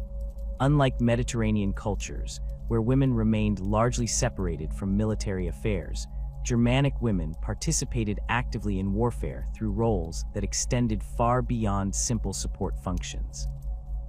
These women possessed the authority and cultural standing necessary to shame retreating warriors back into combat, often positioning themselves behind battle lines, where they could observe individual performance and publicly condemn cowardice. Germanic women demonstrated their commitment to tribal defense through actions that shocked Roman sensibilities and challenged Mediterranean assumptions about feminine behavior. When tribal territories faced invasion, women would arm themselves with whatever weapons were available and fight alongside male warriors in desperate defensive actions. Their participation in combat was not merely symbolic, but involved genuine military contributions that included everything from missile support to close combat when circumstances required. Roman soldiers found themselves facing female opponents whose ferocity often exceeded that of male warriors fighting to protect their families and homes. The psychological impact of facing armed women in combat created additional stress for Roman soldiers already struggling with the challenges of Germanic warfare. Mediterranean military traditions included strong prohibitions against harming women, while Roman cultural values emphasized the protection of females as a fundamental masculine duty. Germanic women who participated in combat forced Roman soldiers to choose between following their cultural conditioning and defending themselves effectively, creating moral conflicts that weakened Roman fighting effectiveness while strengthening Germanic resolve. The authority that Germanic women exercised over male warriors provided them with powerful tools for maintaining tribal resistance against Roman occupation. Women who had lost husbands, sons, or fathers to Roman forces possessed the cultural standing necessary to demand vengeance and prevent negotiated settlements that might end tribal resistance. Their emotional appeals to masculine honor and tribal loyalty often proved more effective than military threats in maintaining Germanic unity against Roman pressure, while their presence on battlefields served as constant reminders of what warriors were fighting to protect. The fierce protection of tribal territory that Germanic women provided extended beyond direct combat participation to encompass intelligence gathering, supply coordination, and communication functions that supported extended resistance campaigns. Women's freedom of movement and their exclusion from Roman military targeting made them ideal agents for coordinating between scattered resistance groups and maintaining supply lines that supported guerrilla warfare. Their intimate knowledge of local terrain and resources provided crucial support for male warriors operating in familiar territory against Roman forces struggling with unfamiliar conditions. The relentless psychological pressure that Germanic women applied to maintain tribal resistance represented only one facet of the comprehensive assault on Roman military effectiveness. While Germanic warriors attacked Roman bodies with spears and axes, an invisible enemy launched an equally devastating campaign against Roman health through diseases that spread like wildfire through legions, unprepared for the medical realities of campaigning in Germania's hostile environment. The same dense forests and abundant water sources that provided Germanic tribes with tactical advantages also harbored microscopic killers that proved as lethal as any barbarian weapon. Dysentery emerged as the most persistent and debilitating medical crisis facing Roman forces operating in Germanic territory. The disease struck with particular savagery among soldiers whose digestive systems had adapted to Mediterranean diets and water sources over generations of evolution and cultural development. Roman legionnaires, accustomed to the relatively clean water supplies of established provinces, where aqueducts and tested wells provided reliable hydration, found themselves dependent on Germanic streams and springs that teemed with unfamiliar bacteria and parasites. The crystalline mountain streams that appeared so pure and inviting often carried microscopic organisms that launched immediate assaults on Roman intestinal systems unprepared for such biological warfare. The progression of dysentery among Roman troops followed predictable patterns that commanders learned to dread as much as Germanic ambushes. Initial symptoms began with mild stomach cramping and loose bowels that soldiers initially dismissed as temporary reactions to unfamiliar food or stress. Within days, however, the condition escalated to violent intestinal spasms that left grown men doubled over in agony, unable to maintain their positions in marching columns or defensive formations. The characteristic bloody diarrhea that gave the disease its fearsome reputation soon followed, accompanied by dehydrating fever that drained soldiers' strength and left them barely capable of carrying their equipment. The tactical implications of widespread dysentery proved catastrophic for Roman military operations that depended on disciplined formations and coordinated movement. Soldiers suffering from acute intestinal distress could not maintain the rigid marching pace that Roman doctrine required, forcing entire centuries to slow their advance to accommodate weakened comrades. The frequent stops necessitated by soldiers unable to control their bodily functions disrupted carefully planned movement schedules and created opportunities for Germanic forces to predict Roman positions and prepare ambushes accordingly. Centuries that should have covered 25 miles in a day's march found themselves struggling to advance 10 miles while leaving behind a trail of sick soldiers who required protection details that further reduced effective fighting strength. The psychological impact of dysentery extended far beyond its physical symptoms to encompass the profound humiliation that Roman soldiers experienced when reduced to helpless invalids by an invisible enemy. Legionnaires who had taken pride in their physical conditioning and military bearing found themselves unable to control the most basic bodily functions, soiling themselves in front of comrades and losing the dignity that formed such a crucial component of Roman military identity. The stench that accompanied severe dysentery cases created additional morale problems as healthy soldiers struggled to maintain close formations necessary for mutual protection while avoiding the nauseating odors emanating from their sick comrades. Germanic food sources compounded the digestive problems that plagued Roman forces by introducing dietary elements that Mediterranean stomachs could not process effectively. The coarse grains that formed the basis of Germanic nutrition contained fiber levels and processing methods completely foreign to Roman digestive systems adapted to refined wheat and barley preparations. Fermented dairy products, essential components of Germanic winter diets, contained bacterial cultures that caused violent reactions in Roman soldiers whose ancestors had consumed primarily wine, olive oil, and grain-based foods for countless generations. Wild game hunted in Germanic forests carried parasites and diseases unknown to Roman military medicine, creating additional vectors for illness that spread rapidly through camps where food preparation facilities remained primitive and sanitation standards deteriorated under field conditions. Deer, wild boar, and forest birds that provided essential protein for Roman forces struggling with disrupted supply lines often harbored intestinal worms and bacterial infections that transferred directly to human consumers. The Roman practice of cooking meat thoroughly provided some protection against these parasites, but field conditions often prevented proper food preparation, while hunger drove soldiers to consume inadequately cooked game that multiplied their health problems. The contamination of water sources became a constant source of anxiety for Roman commanders, who understood that their forces' survival depended on finding reliable hydration, while avoiding the diseases that lurked in seemingly pristine Germanic streams. Unlike Mediterranean regions, where generations of human habitation had identified safe water sources and developed purification techniques, Germania's wilderness offered no tested alternatives to potentially contaminated natural sources.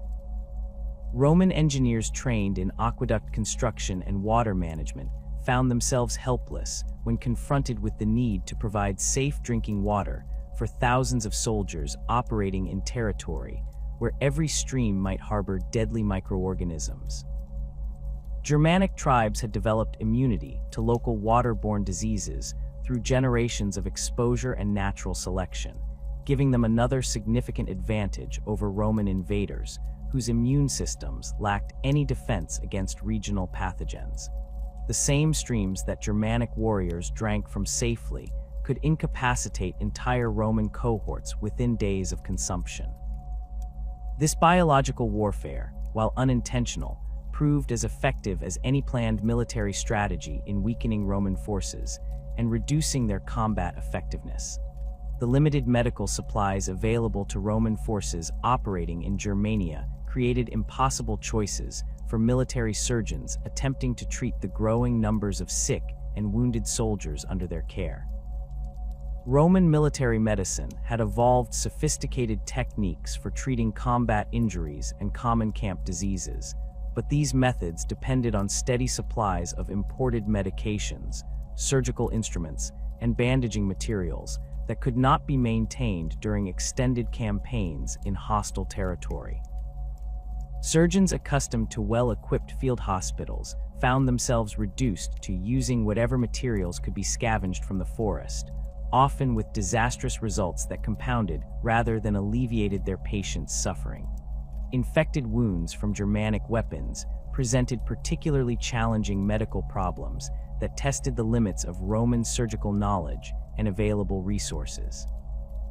Germanic spear points and arrowheads, forged from iron that had been exposed to organic materials during the smithing process, carried bacteria and foreign substances deep into Roman flesh when they penetrated armor or found gaps in protective equipment. These infections developed with alarming speed in Germania's humid environment, where constant moisture prevented proper wound drainage and promoted the growth of harmful microorganisms. The crude field surgery that Roman medics performed under impossible conditions often created more problems than it solved. Surgical instruments that had been sterilized according to established procedures in Mediterranean climates quickly became contaminated in Germania's unsanitary environment, turning life-saving operations into death sentences for soldiers who might have survived their original injuries. The lack of proper lighting in forest environments made precise surgical work nearly impossible, while the absence of clean water for washing wounds and instruments meant that every medical procedure carried enormous risks of secondary infection. Germanic weapon design incorporated features that maximized the likelihood of infected wounds, whether through deliberate planning or accidental effectiveness.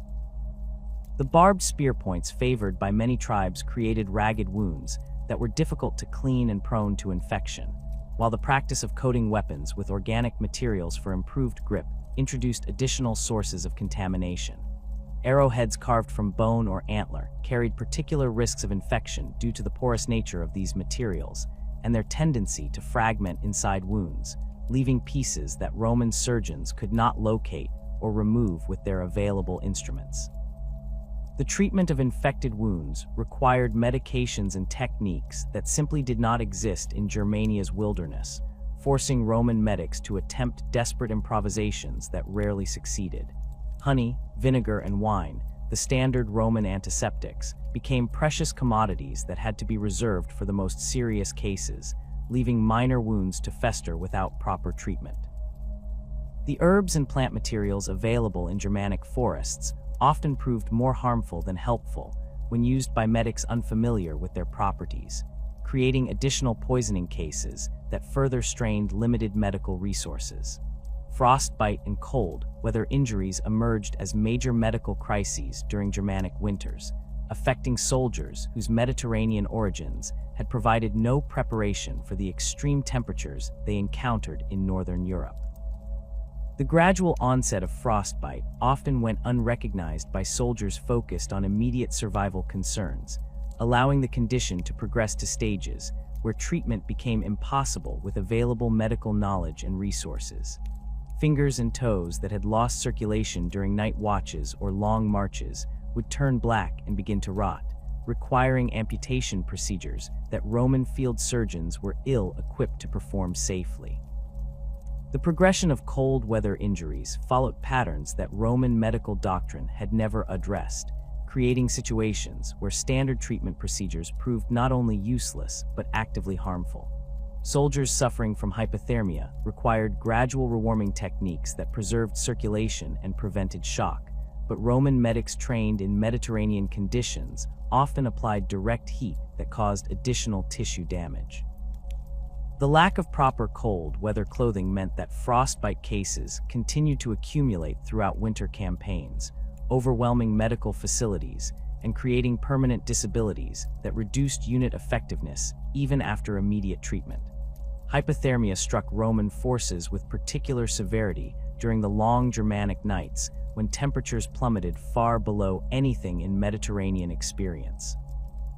Soldiers who had grown up in climates where freezing temperatures rarely occurred found themselves completely unprepared for the physiological challenges of maintaining body heat in sub-zero conditions. The woolen cloaks and leather armor that provided adequate protection in Gallic winters proved insufficient against Germanic cold that penetrated every layer of clothing and gradually drained body heat until soldiers lost consciousness and died in their sleep. The treatment of hypothermia cases required immediate warming and medical attention that was rarely available under field conditions in hostile territory. Roman military camps, designed for Mediterranean climates, provided insufficient heating to treat severe cold exposure cases, while the fuel requirements for maintaining adequate temperatures exceeded what could be gathered from surrounding forests. Soldiers who survived initial hypothermia episodes often suffered permanent damage to their extremities that affected their ability to handle weapons and equipment effectively, creating long-term medical problems that persisted throughout their military careers. The psychological toll of constant exposure to death and suffering gradually eroded the mental health of Roman soldiers in ways that military doctrine had never anticipated or prepared to address.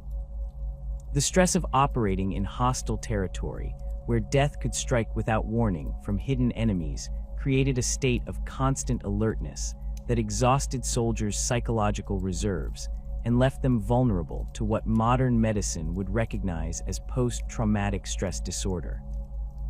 Roman military culture, which emphasized stoic acceptance of hardship and unwavering courage in the face of danger, provided no framework for understanding or treating the mental breakdown that affected increasing numbers of soldiers as Germanic campaigns continued. The witnessing of comrades' brutal deaths during Germanic ambushes created traumatic memories that haunted survivors long after the immediate danger had passed. Roman soldiers trained for conventional warfare, where death came quickly, and cleanly found themselves confronting the ritualistic mutilation and torture that Germanic religious practices inflicted on captured enemies. The sight of familiar faces transformed into Germanic trophy heads created psychological wounds that proved as debilitating as any physical injury, leaving survivors unable to function effectively in subsequent combat situations. Sleep deprivation caused by constant vigilance requirements compounded the psychological stress that affected Roman forces operating in Germania's hostile environment. The need to maintain alert sentries throughout the long Germanic nights prevented proper rest cycles that were essential for mental health, while the anxiety created by frequent false alarms and actual attacks made quality sleep impossible even during designated rest periods. Soldiers who had functioned effectively on limited sleep during Mediterranean campaigns found themselves breaking down under the cumulative effects of chronic sleep loss combined with constant psychological pressure. The breakdown of normal military discipline that occurred when psychological stress exceeded soldiers' coping abilities created additional problems that threatened unit cohesion and fighting effectiveness. Men who had previously followed orders without question began hesitating during critical moments, while others developed nervous conditions that made them unreliable in combat situations where split-second reactions could determine survival. The Roman military justice system, designed to maintain discipline through punishment and example, proved inadequate when dealing with soldiers whose problems stemmed from psychological rather than disciplinary causes. The cumulative effect of medical problems that plagued Roman forces in Germania created a downward spiral that progressively weakened military effectiveness while strengthening Germanic resistance. Sick and wounded soldiers required protection details that reduced the number of effective fighters available for combat operations, while the growing medical crisis diverted resources and attention from military objectives. The psychological impact of watching comrades suffer and die from diseases and injuries that could not be treated effectively undermined morale and fighting spirit among soldiers who had previously considered themselves invincible representatives of Roman military might. The medical catastrophes that decimated Roman forces in Germania represented only the visible manifestation of a deeper psychological crisis that struck at the very foundations of Roman military identity. As legionnaires watched their comrades succumb to dysentery, frostbite, and infected wounds that defied treatment, they began to confront a terrible realization that challenged everything they had believed about Roman destiny and military supremacy. The Rhine had always represented more than a geographical boundary. It symbolized the edge of the civilized world, the point where Roman order met barbarian chaos. But now, as entire legions dissolved into scattered groups of sick and demoralized soldiers, the river began to represent something far more ominous: the absolute limit of Roman expansion and the failure of military doctrine that had conquered the Mediterranean world. For generations, Roman soldiers had marched into battle confident that their superior training, equipment, and tactical doctrine would ultimately prevail against any enemy. The manipular system had crushed the Greek phalanxes, Roman engineering had overcome Gallic fortifications, and disciplined legions had systematically dismantled every major military power from Spain to Syria. This unbroken string of victories had created a military culture that viewed defeat as a temporary setback rather than a fundamental limitation, with each loss serving as a lesson that improved subsequent campaigns. Germania shattered this confidence by demonstrating that Roman military advantages could be completely negated by environmental factors and enemy tactics that Roman doctrine had never anticipated. The psychological impact of this realization manifested differently among various ranks and backgrounds within the legions. Veteran centurions who had spent decades building their careers on successful campaigns found themselves questioning the basic assumptions that had guided their professional lives. These experienced leaders had witnessed Roman armies adapt to new challenges and overcome seemingly impossible obstacles throughout their service, but Germania presented problems that adaptation could not solve. The forest environment that negated Roman tactical advantages was not a temporary obstacle that could be overcome through engineering or modified tactics. It represented a fundamental incompatibility between Roman military methods and Germanic geography that no amount of experience or training could resolve. Junior officers who had joined the legions expecting to follow established career paths toward advancement and glory discovered that their Mediterranean military education had prepared them for conflicts that bore no resemblance to Germanic warfare. The tactical manuals they had studied and the battlefield examples they had memorized became useless when applied to forest fighting, where visibility extended only yards and enemy contact could occur without warning.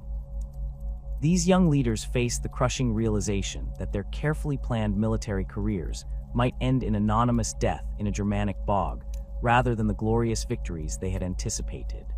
Ordinary legionnaires experienced the psychological breakdown in more immediate and personal terms as they watched the military system that had promised them citizenship, land grants, and social advancement fail to protect them from enemies they had been taught to consider inferior. The pride that came from serving in history's most successful military organization dissolved when Germanic warriors consistently outfought Roman formations using tactics that seemed to violate every principle of civilized warfare. Soldiers who had enlisted believing they would spread Roman civilization to barbarian lands found themselves struggling to survive in an environment that reduced them to the same desperate savagery they had been sent to eliminate. The homesickness that affected Roman forces in Germania transcended normal military nostalgia to become a debilitating psychological condition that undermined combat effectiveness and unit cohesion. Mediterranean-born soldiers found themselves surrounded by an alien landscape that bore no resemblance to the familiar hills, olive groves, and sun-baked villages of their homeland. The dense forests that blocked out sunlight created a perpetual twilight that reminded legionnaires of the underworld, rather than the bright, open spaces where Roman civilization flourished. This environmental alienation created a constant sense of displacement that made soldiers feel as though they had been exiled to a cursed realm rather than assigned to a normal military campaign. The absence of familiar cultural markers that had provided psychological comfort during previous campaigns intensified the homesickness that plagued Roman forces. In Gaul and Britain, Roman soldiers had encountered peoples who, despite their barbarian status, possessed recognizable social structures, agricultural practices, and settlement patterns that bore some resemblance to Mediterranean norms. Germanic tribes, however, lived in ways that seemed fundamentally alien to Roman sensibilities. Their scattered farmsteads rather than concentrated towns, their wooden buildings rather than stone construction, and their pastoral economy rather than urban commerce created a cultural landscape that Romans found incomprehensible and threatening. The lack of Roman infrastructure in Germania eliminated the familiar touchstones that had provided psychological anchors during other frontier campaigns. Roman roads, bathhouses, temples, and administrative buildings had created islands of familiar civilization, even in the most remote provinces, allowing soldiers to maintain connection with their cultural identity while serving far from home. Germania offered no such comfort, forcing Roman troops to operate in a complete cultural vacuum, where every aspect of daily life reminded them of their distance from civilization. The absence of Latin inscriptions, Roman architectural styles, and familiar religious symbols created a sense of cultural isolation that proved as debilitating as any physical hardship. The Germanic customs that Roman soldiers encountered during their campaigns struck them as evidence of a barbarism so complete that it challenged their understanding of human nature itself. The tribal practice of exposing unwanted infants to die in the wilderness horrified Roman sensibilities that valued family structure and child rearing as fundamental markers of civilization. Germanic marriage customs that allowed polygamy and easy divorce contradicted Roman legal traditions that emphasized the sanctity of matrimonial bonds and the importance of legitimate inheritance. These cultural differences created a psychological barrier that prevented Roman soldiers from viewing their Germanic enemies as fellow human beings worthy of the mercy and respect that Roman military tradition extended to defeated civilized opponents. Germanic religious practices proved particularly disturbing to Roman soldiers, whose own spiritual beliefs emphasized order, hierarchy, and the civilizing influence of divine authority. The human sacrifices that Germanic tribes performed in sacred groves created scenes that Romans interpreted as evidence of supernatural evil rather than alternative religious expression. The ritualistic torture and mutilation that accompanied these sacrifices violated Roman concepts of dignified death and proper treatment of the deceased, creating psychological trauma among soldiers who witnessed the aftermath of Germanic religious ceremonies. The heads and dismembered body parts that Germanic warriors displayed as religious offerings transformed the forest environment into a supernatural horror that challenged Roman rationality and courage. The Germanic practice of consulting omens through the examination of sacrificed animals' entrails struck Roman soldiers as a perverted mockery of their own religious traditions. While Roman augury involved careful interpretation of natural signs according to established religious protocols, Germanic divination seemed to embrace chaos and violence as sources of divine wisdom. The blood-soaked altars and bone-strewn sacred sites that Roman forces discovered during their campaigns created an atmosphere of supernatural menace that undermined the confidence and religious certainty that had sustained Roman military morale throughout previous conflicts. The breakdown of Roman military discipline under the extreme stress of Germanic campaigns represented a catastrophic failure of the institutional systems that had maintained order and effectiveness throughout centuries of expansion. The rigid hierarchy that formed the backbone of Roman military organization depended on mutual trust between officers and enlisted men, shared confidence in established procedures, and collective belief in the ultimate success of Roman arms. Germania systematically destroyed each of these foundational elements, creating conditions where normal disciplinary measures became ineffective and traditional military relationships dissolved into chaos. Desertion, previously rare among Roman legions except during the most extreme circumstances, became an epidemic problem that threatened the very existence of units operating in Germanic territory. Soldiers who had endured years of hardship during Mediterranean campaigns, without considering abandonment of their duties, found themselves unable to cope with the psychological pressure of Germanic warfare. The constant threat of ambush, the medical horrors that claimed comrades daily, and the growing realization that their mission might be impossible combined to create desperation that overcame military discipline and legal consequences. Men who had taken pride in their military service began slipping away from camps during night watches, preferring the uncertain fate of deserters to the almost certain death that awaited them if they remained with their units. The traditional Roman response to desertion involved brutal punishment designed to deter future cases through fear of consequences more severe than the dangers that motivated abandonment of duty. Public execution, decimation of units with high desertion rates, and denial of burial rights created powerful incentives for soldiers to maintain their positions regardless of circumstances. In Germania, however, these deterrent measures lost their effectiveness when soldiers calculated that immediate execution offered a preferable alternative to slow death through disease, starvation, or Germanic torture. The breakdown of deterrent systems created a cascade effect where successful desertions encouraged additional abandonments, gradually eroding unit strength until entire centuries ceased to exist as effective fighting forces. Mutiny represented an even more serious threat to Roman military effectiveness than individual desertion, as it involved coordinated resistance to authority that could spread rapidly through demoralized units. The stress and desperation that characterized Germanic campaigns created conditions where soldiers began questioning not only specific orders, but the fundamental legitimacy of their commander's authority.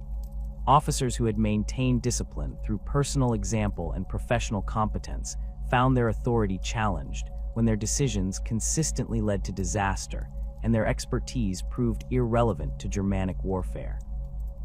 The mutual respect between ranks that had sustained Roman military hierarchy dissolved when repeated failures demonstrated that neither experience nor training provided solutions to the problems facing Roman forces. The collapse of traditional legion hierarchy occurred gradually as the environmental and tactical challenges of Germanic warfare made normal command structures ineffective.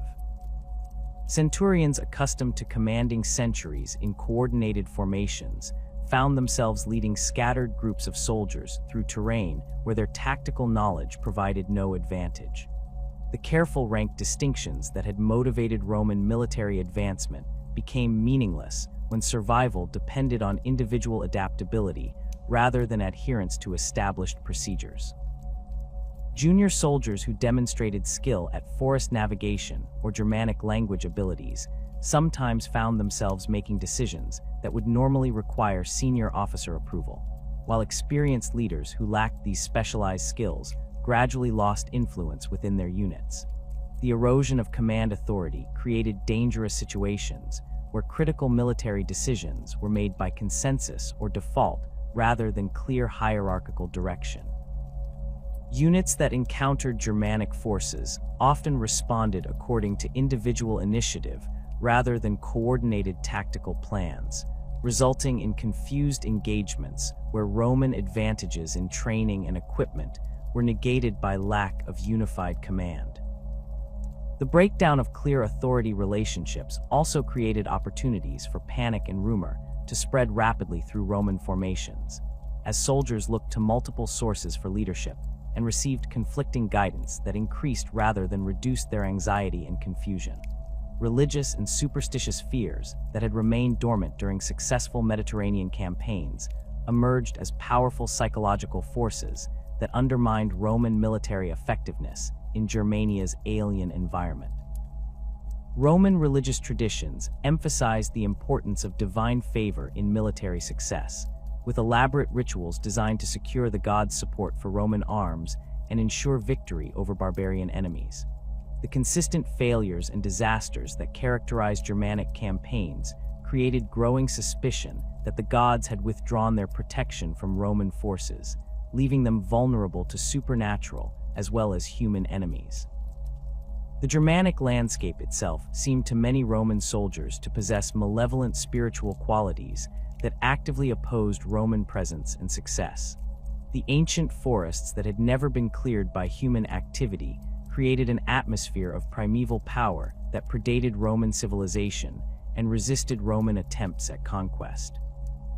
Soldiers reported strange sounds, unexplained lights, and supernatural apparitions that suggested the presence of hostile spiritual forces allied with Germanic resistance.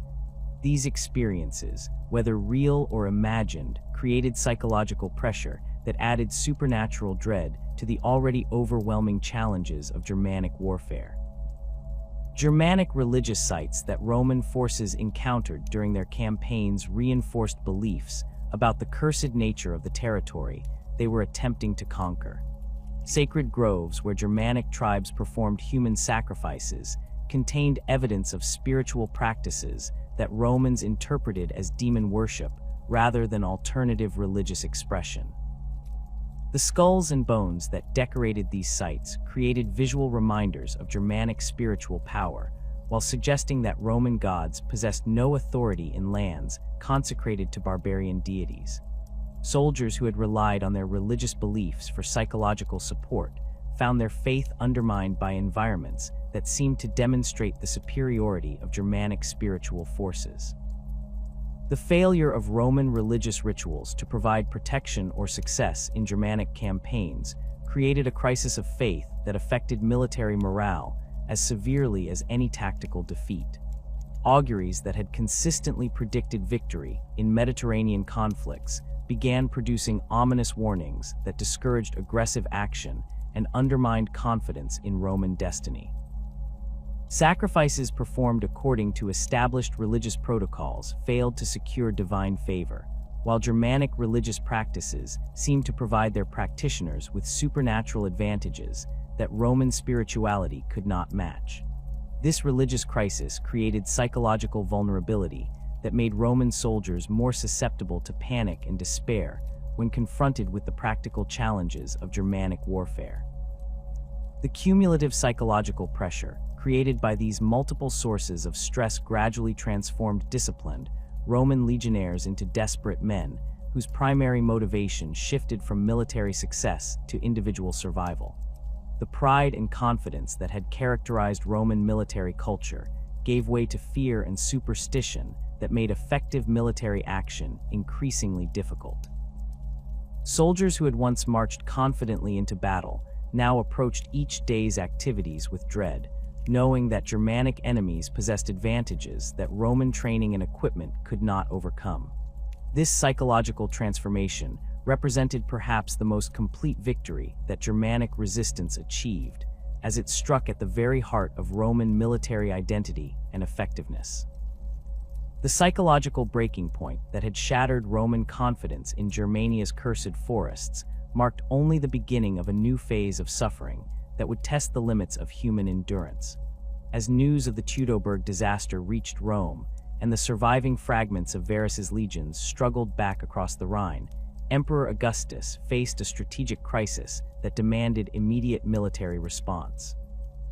The Germanic tribes, emboldened by their complete victory over 3 veteran legions, had begun launching raids deep into Gaul, while Roman frontier defenses crumbled under the weight of demoralization and depleted manpower. The emperor's nephew, Germanicus Julius Caesar, received orders to restore Roman prestige through campaigns of revenge that would demonstrate to both Germanic tribes and Roman citizens that the disaster in the Teutoburg forest represented a temporary setback rather than the permanent limit of Roman expansion. Germanicus arrived on the Rhine frontier in 14 CE with 8 legions, and a burning desire to avenge the humiliation that Germanic warriors had inflicted upon Roman arms. The young commander possessed advantages that Varus had lacked: extensive military experience gained during campaigns in Pannonia and Dalmatia, detailed intelligence about Germanic tactics gathered from Teutoburg survivors, and most importantly, a clear understanding that his mission involved punishment rather than conquest. Unlike previous Roman commanders who had attempted to establish permanent control over Germanic territory, Germanicus planned to launch devastating raids that would break Germanic military power while avoiding the extended occupation that had proven so catastrophic for Roman forces. The legions that assembled under Germanicus's command included veterans of the Pannonian Wars who possessed experience with forest warfare and irregular enemies. But even these seasoned soldiers found themselves unprepared for the psychological demands of fighting in territory that had become synonymous with Roman military failure.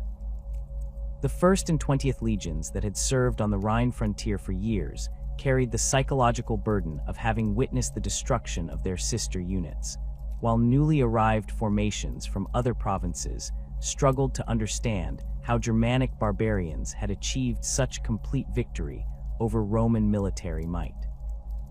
The mixing of traumatized veterans with inexperienced replacements created unit cohesion problems that commanders had to address before launching offensive operations against enemies who had already demonstrated their ability to destroy Roman armies. The first challenge facing Germanicus involved locating and recovering the remains of Varus's legions, a mission that combined military necessity with religious obligation.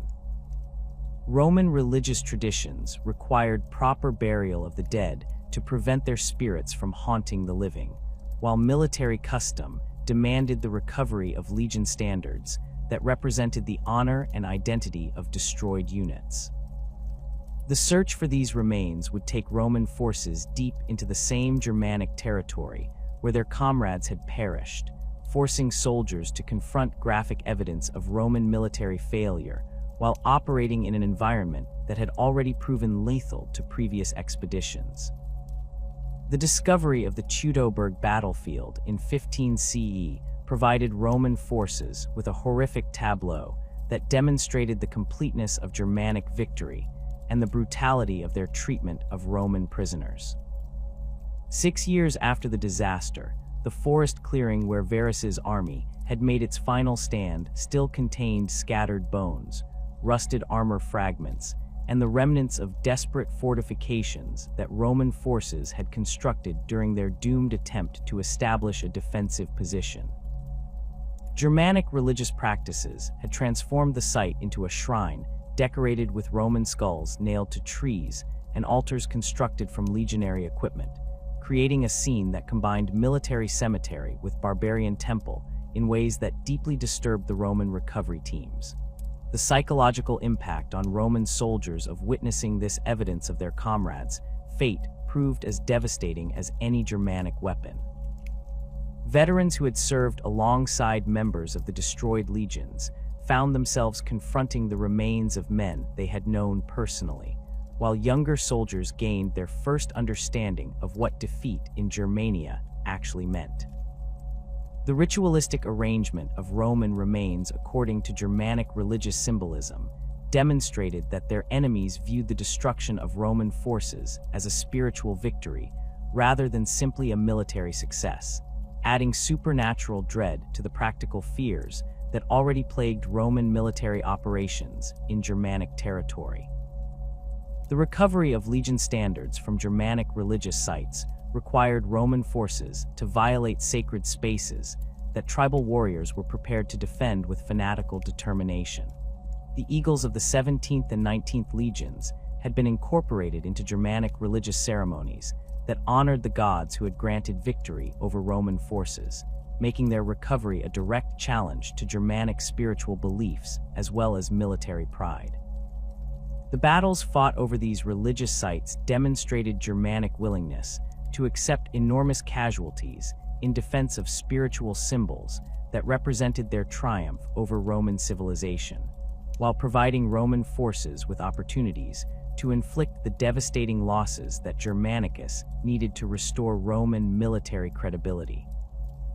The campaigns of 14 to 16 CE evolved into a systematic program of devastation that targeted Germanic civilian populations as well as military forces, reflecting Roman understanding that tribal warfare involved entire societies rather than professional armies.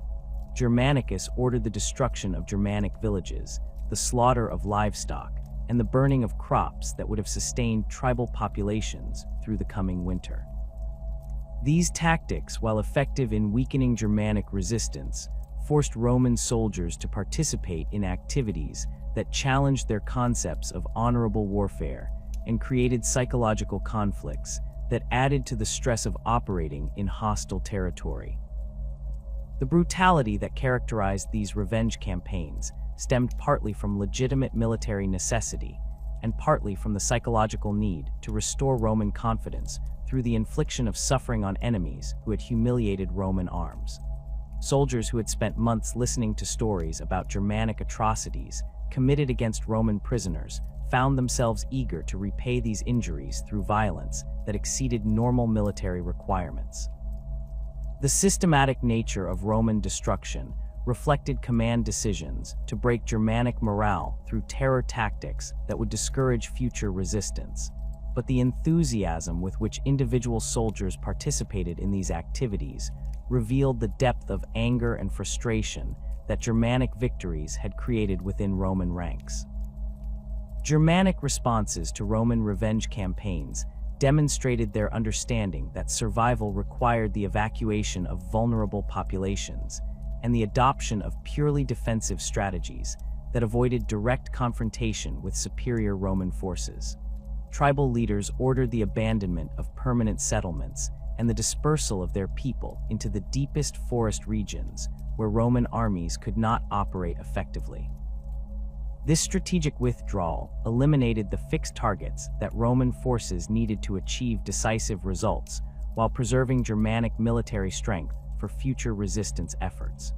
The empty villages and deserted farmsteads that Roman forces discovered during their advances provided little satisfaction for soldiers seeking revenge against enemies who had simply melted away into the wilderness. The logistical challenges of maintaining large Roman armies in Germania during extended revenge campaigns proved as difficult as the tactical problems that had plagued previous expeditions. Germanicus commanded forces that numbered in the tens of thousands, requiring supply lines that stretched hundreds of miles through territory where Germanic raiders could strike without warning. The engineering efforts required to construct roads, bridges, and supply depots in hostile territory consumed enormous amounts of manpower and resources, while providing Germanic forces with obvious targets for sabotage and attack. Roman engineers who had successfully supported military operations throughout the Mediterranean world found themselves overwhelmed by the scale of infrastructure development required to sustain major campaigns in Germania's roadless wilderness. The evacuation of wounded soldiers from Germanic battlefields created nightmare scenarios that tested the limits of Roman military medicine and logistics. Unlike Mediterranean campaigns, where wounded could be transported to established hospitals along secure roads, Germanic operations required the movement of injured men through hostile territory, where Germanic raiders specifically targeted medical convoys. The rough terrain that characterized most Germanic battlefields made it impossible to use wheeled vehicles for medical evacuation, forcing Roman forces to carry seriously wounded soldiers on improvised stretchers through forests where every step might trigger an ambush. The psychological toll of participating in medical evacuation operations under these conditions proved devastating for Roman soldiers who found themselves choosing between abandoning wounded comrades and risking the destruction of entire units in futile rescue attempts. The screams of injured men being carried through Germanic forests attracted enemy attention while alerting every predator in the region to the presence of vulnerable prey. Germanic warriors who understood Roman reluctance to abandon their wounded deliberately targeted medical personnel and evacuation teams, knowing that successful attacks on these units would force impossible choices that would break Roman morale regardless of the tactical outcome. Roman field hospitals established during Germanic campaigns operated under conditions that made effective medical treatment nearly impossible while creating additional security burdens that reduced available combat strength. The tents and equipment required for surgical operations could not be adequately protected in forest environments where Germanic raiders could approach within striking distance before being detected. Medical supplies that had proven adequate for Mediterranean campaigns proved insufficient for treating the types of injuries inflicted by Germanic weapons and the diseases that flourished in Germania's climate. Surgeons who had successfully treated combat casualties throughout their careers found themselves overwhelmed by medical problems they had never encountered and lacked the resources to address effectively. The breakdown of unit cohesion during fighting retreats through hostile territory represented one of the most dangerous situations that Roman forces could encounter, as it combined the tactical disadvantages of withdrawal with the psychological pressure of operating in enemy-controlled terrain. Roman military doctrine emphasized the importance of maintaining formation integrity during retreat operations, but the terrain constraints of Germanic forests made coordinated withdrawal nearly impossible when units came under attack. Centuries that attempted to maintain contact with adjacent formations often found themselves moving too slowly to escape Germanic pursuit, while units that prioritized speed frequently lost contact with their parent legions and found themselves isolated in hostile territory. The psychological pressure of conducting fighting retreats through Germania proved particularly severe because it forced Roman soldiers to abandon territory they had paid for with their comrades' blood, while providing Germanic forces with clear evidence of Roman weakness and vulnerability. Soldiers who had participated in the brutal revenge campaigns that destroyed Germanic villages found themselves fleeing through the same territory they had recently controlled, creating a sense of futility that undermined confidence in Roman military leadership and strategy. The knowledge that Germanic warriors were pursuing them through familiar territory, while Roman forces struggled with navigation and supply problems, created additional anxiety that affected decision-making and unit discipline. Germanic pursuit tactics during Roman retreats demonstrated sophisticated understanding of psychological warfare principles and terrain advantages that could be exploited to maximize enemy casualties while minimizing tribal losses. Rather than attempting to destroy retreating Roman forces through direct assault, Germanic warbands focused on harassment techniques that prevented rest and recovery while gradually wearing down Roman strength through constant pressure. Small groups of warriors would shadow Roman columns at distances that made retaliation impossible while maintaining contact that prevented Roman forces from establishing secure camps or organizing effective defensive positions. The establishment of fortified camps along the Rhine frontier represented a fundamental shift in Roman strategy from offensive conquest to defensive survival, acknowledging that Germanic territory could not be permanently occupied by Roman forces operating according to traditional military doctrine. The construction of these frontier fortifications required enormous investments of manpower and resources, while providing only limited security against Germanic raiders who possessed intimate knowledge of local terrain and could strike at times and places of their choosing. Roman engineers who had built permanent fortifications throughout the Mediterranean world found themselves designing defensive works for a frontier that might never be secure regardless of the resources invested in its protection. The Rhine fortifications that emerged during and after Germanicus's campaigns reflected hard-learned lessons about the realities of frontier warfare against enemies who refused to accept Roman authority or engage in conventional battles that Roman tactical doctrine could win decisively. These installations emphasized mobility and mutual support rather than the permanent occupation strategies that had proven successful in other provinces, acknowledging that Roman forces in Germania would always be operating in hostile territory where survival depended on adaptability rather than overwhelming strength. The psychological impact of adopting defensive strategies after centuries of aggressive expansion created morale problems among Roman soldiers who had been trained to view retreat and fortification as signs of weakness rather than tactical wisdom. The long-term consequences of Germanic campaigns for the soldiers who survived them extended far beyond the immediate physical and psychological trauma of forest warfare to encompass career limitations and social stigma that affected their entire post-military lives.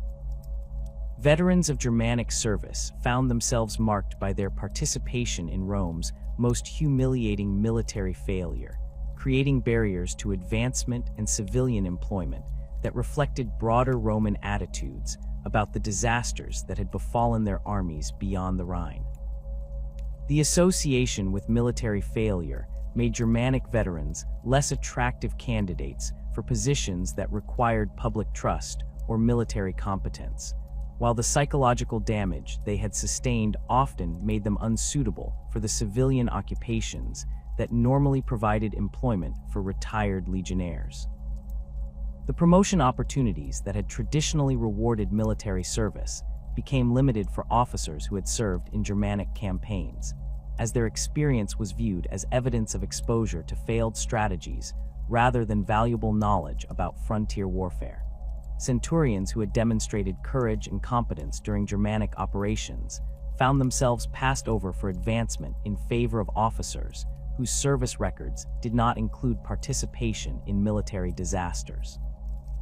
The systematic exclusion of Germanic veterans from leadership positions created a dangerous situation where the Roman military establishment lost access to the hard-won experience that might have improved future frontier operations while perpetuating strategic mistakes that had already proven costly.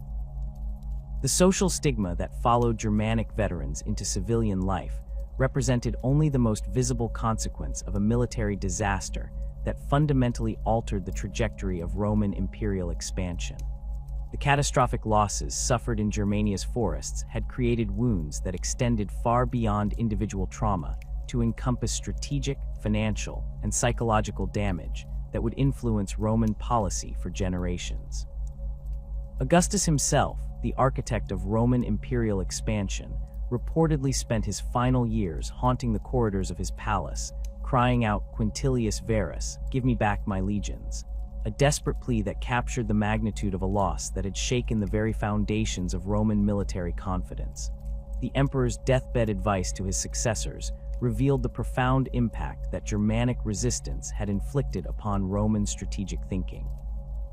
In his political testament, Augustus explicitly warned future emperors to maintain the empire within its existing boundaries, specifically citing the Rhine as an inviolable frontier that should never again be crossed in force. This council represented a revolutionary departure from the aggressive expansionism that had characterized Roman policy since the Republic's earliest days, acknowledging that the empire had reached limits imposed not by choice, but by the harsh realities of military failure. The man who had overseen the conquest of Egypt, the pacification of Spain, and the establishment of Roman authority throughout the Mediterranean had been forced to accept that some territories lay forever beyond Roman reach. The strategic implications of Augustus's frontier policy extended far beyond Germania to influence Roman attitudes toward expansion throughout the empire's periphery. The recognition that Roman military doctrine possessed inherent limitations created a defensive mentality that gradually replaced the confident aggression that had built the empire. Future emperors would face constant pressure to demonstrate their military competence through foreign conquests, but the Germanic example provided a sobering reminder that expansion carried risks that could destroy entire armies and threaten imperial stability. The psychological impact of this constraint influenced Roman strategic planning for centuries, creating a tension between imperial ambitions and practical limitations that shaped military policy throughout the empire's existence. The abandonment of trans-Rhenish expansion represented more than a tactical withdrawal. It constituted a fundamental acknowledgement that Roman civilization possessed geographic limits beyond which its military and administrative systems could not function effectively. The dense forests, harsh climate, and decentralized tribal societies that characterized Germania had proven incompatible with Roman methods of conquest and control, forcing imperial planners to accept that some regions would remain permanently outside Roman authority. This recognition challenged core assumptions about Roman destiny and universal applicability of Roman institutions that had sustained imperial expansion since the destruction of Carthage. The financial devastation inflicted by Germanic campaigns created fiscal pressures that influenced Roman military policy for decades after the last legions retreated across the Rhine. The destruction of 3 veteran legions represented an immediate loss of approximately 150 million denarii in equipment, training investments, and recruitment costs, while the extended campaigns required to restore Roman prestige consumed additional resources that strained the imperial treasury. The specialized equipment required for forest warfare, the extended supply lines necessary to support operations in hostile territory, and the massive engineering projects needed to construct temporary infrastructure in Germania had proven exponentially more expensive than conventional Mediterranean campaigns. The human cost of Germanic operations extended beyond the immediate casualties to encompass long-term demographic impacts that affected Roman military recruitment for generations. The complete destruction of the 17th, 18th, and 19th legions eliminated not only their current personnel, but also the institutional knowledge and training systems that had produced these elite units over decades of development. The experienced centurions, optios, and specialists who died in Germania's forests represented irreplaceable human capital that had required years to develop and could not be quickly replaced through normal recruitment procedures. The psychological trauma suffered by surviving veterans created additional recruitment challenges, as stories of Germanic horrors discouraged potential enlistees from seeking military careers. The financial burden of replacing destroyed equipment proved particularly severe because Germanic conditions had demonstrated the inadequacy of standard Roman military gear for forest warfare. The segmented armor that had protected legionnaires in Mediterranean battles proved vulnerable to Germanic weapons and environmental conditions, requiring the development of new protective systems that increased per-soldier equipment costs. The engineering tools and siege equipment lost during Germanic campaigns had to be replaced with improved designs capable of functioning in hostile environmental conditions, while the medical supplies consumed during disease outbreaks far exceeded normal campaign requirements. The economic impact of Germanic military failures extended beyond direct military costs to encompass broader imperial financial consequences that affected taxation, trade, and provincial administration. The resources diverted to Germanic campaigns reduced funding available for infrastructure development in established provinces, while the defensive mentality imposed by frontier limitations prevented the acquisition of new territories that might have provided additional tax revenue. The psychological impact of military failure also affected Roman commercial confidence, reducing private investment in frontier regions and limiting economic development that might have strengthened imperial finances. The transformation of Germanic tribes from scattered enemies into increasingly organized opponents represented perhaps the most dangerous long-term consequence of Roman military failures beyond the Rhine.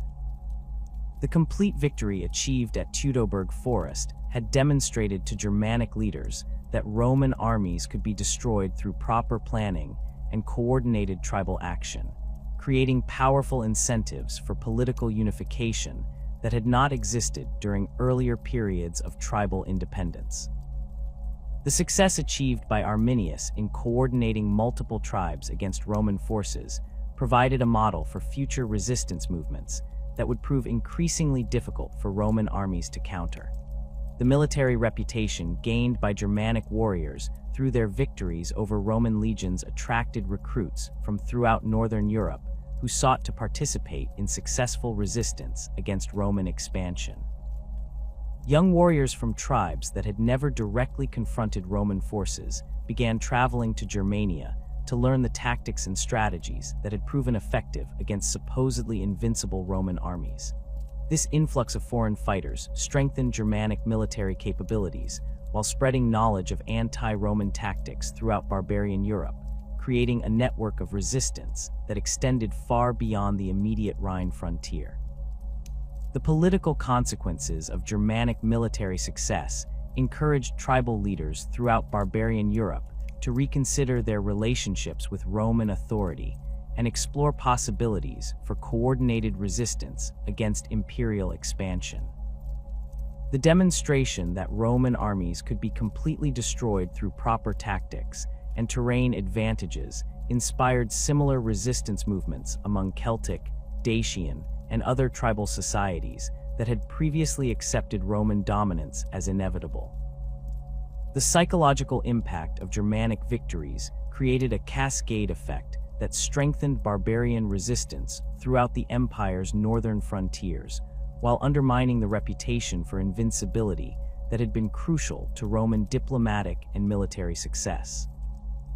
Germanic military innovations, developed during their conflicts with Roman forces, gradually spread throughout barbarian Europe, creating increasingly sophisticated opposition to Roman expansion that incorporated lessons learned from successful anti-Roman campaigns.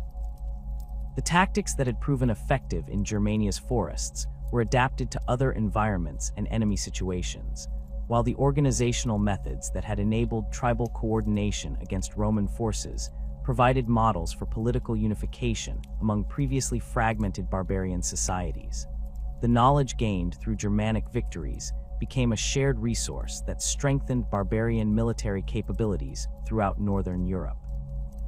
The lasting psychological impact on Roman military culture manifested in fundamental changes to tactical doctrine, recruitment policies, and strategic planning that reflected hard-learned lessons about the limitations of Roman military methods. The confidence that had characterized Roman military thinking since the Punic Wars gave way to a more cautious approach that emphasized careful preparation, detailed intelligence gathering, and realistic assessment of enemy capabilities, rather than reliance on assumed Roman superiority. This psychological transformation affected every aspect of military operations, from individual soldier training to grand strategic planning at the imperial level. Roman tactical doctrine underwent significant modifications designed to address the vulnerabilities that Germanic warfare had exposed in traditional legion formations and procedures. The rigid adherence to established tactical principles that had proven successful in Mediterranean conflicts was replaced by more flexible approaches that emphasized adaptation to local conditions and enemy tactics. Training programs began incorporating forest warfare techniques, irregular enemy tactics, and environmental challenges that previous military education had ignored or minimized. The standardized equipment and procedures that had been hallmarks of Roman military efficiency were modified to address the diverse challenges that frontier warfare presented. The recruitment policies that had traditionally focused on Mediterranean populations were expanded to include barbarian auxiliaries who possessed specialized skills and local knowledge that Roman soldiers lacked. The integration of Germanic deserters, tribal allies, and foreign specialists into Roman military units reflected recognition that effective frontier warfare required capabilities that traditional Roman training could not provide. This policy shift represented a fundamental change in Roman military identity, from an exclusively citizen-based force to a more diverse organization that incorporated barbarian elements considered essential for military effectiveness. Strategic planning procedures were revolutionized to include detailed environmental assessments, cultural intelligence gathering, and realistic evaluation of logistical requirements that Germanic campaigns had demonstrated were crucial for military success. The assumption that Roman military doctrine could be applied universally regardless of local conditions was replaced by careful analysis of specific challenges that different environments and enemies presented. Intelligence gathering systems were expanded to provide detailed information about enemy tactics, terrain features, and cultural factors that could influence military operations, while logistical planning incorporated lessons learned about the difficulties of maintaining supply lines in hostile territory. The shift from aggressive expansion to defensive consolidation across the empire reflected the broader impact of Germanic resistance on Roman strategic thinking and imperial policy. The recognition that Roman military power possessed inherent limitations influenced decisions about frontier management, provincial administration, and resource allocation that affected every aspect of imperial governance. The defensive mentality that emerged from Germanic failures created a fundamentally different approach to imperial expansion that emphasized consolidation of existing territories rather than acquisition of new conquests. Frontier fortification programs initiated in response to Germanic threats consumed enormous resources, while acknowledging that Roman authority could not be extended indefinitely through military conquest. The construction of defensive walls, fortified camps, and early warning systems along the Rhine and other frontiers represented a strategic shift from offensive operations designed to expand Roman territory to defensive measures intended to protect existing provinces from barbarian raids. These fortification projects required permanent garrisons that diverted military resources from potential expansion efforts, while creating ongoing maintenance costs that strained imperial finances. The administrative policies developed for frontier regions reflected lessons learned about the difficulties of governing populations that possessed strong cultural identities and military capabilities that could threaten Roman authority. The indirect rule systems that emerged in border provinces acknowledged that direct Roman administration might provoke resistance that could not be suppressed through military force alone. These policies represented a fundamental departure from the cultural assimilation programs that had been successful in Mediterranean provinces, recognizing that some populations could not be effectively Romanized through conventional methods. Provincial taxation and economic policies were modified to address the realities of governing territories that remained under constant threat from external enemies and internal resistance. The reduced tax burdens imposed on frontier provinces reflected recognition that excessive fiscal pressure might provoke rebellions that could not be easily suppressed, while economic development programs emphasized military production and defensive capabilities rather than the commercial agriculture and urban development that characterized more secure regions. The Germanic campaigns had demonstrated that the Roman war machine, despite its unprecedented success in conquering the Mediterranean world, possessed fundamental limitations that could not be overcome through superior training, equipment, or tactical doctrine alone. The dense forests, harsh climate, and guerrilla warfare tactics that characterized Germanic resistance had exposed vulnerabilities in Roman military systems that had remained hidden during previous campaigns against more conventional enemies. The complete destruction of 3 veteran legions had shattered the myth of Roman invincibility, while demonstrating that barbarian opponents could achieve decisive victories against supposedly superior Roman forces. The institutional changes forced upon the Roman military establishment by Germanic resistance created a legacy of caution and defensive thinking that influenced imperial policy for centuries after the last Roman soldiers retreated across the Rhine. The empire that had been built through aggressive expansion and confident assertion of Roman superiority was forced to accept permanent limitations on its growth, while acknowledging that some territories would forever remain beyond Roman control. The psychological scars left by Germanic victories created a military culture that emphasized survival and consolidation rather than the conquest and expansion that had previously defined Roman strategic thinking. The ultimate legacy of Germanic resistance lay not in the immediate tactical victories achieved in forest battles, but in the fundamental transformation of Roman imperial identity from an expanding conquering force to a defensive empire struggling to maintain its existing boundaries against increasingly organized barbarian opposition. The Rhine frontier that Augustus had designated as the permanent limit of Roman expansion became a symbol of imperial limitations rather than imperial power, marking the point where Roman civilization met forces that it could neither conquer nor control. Germania had broken more than Roman armies. It had shattered the psychological foundations of imperial expansion and forced Rome to confront the reality that even the greatest military machine in human history possessed limits that could not be transcended through courage, discipline, or tactical brilliance alone.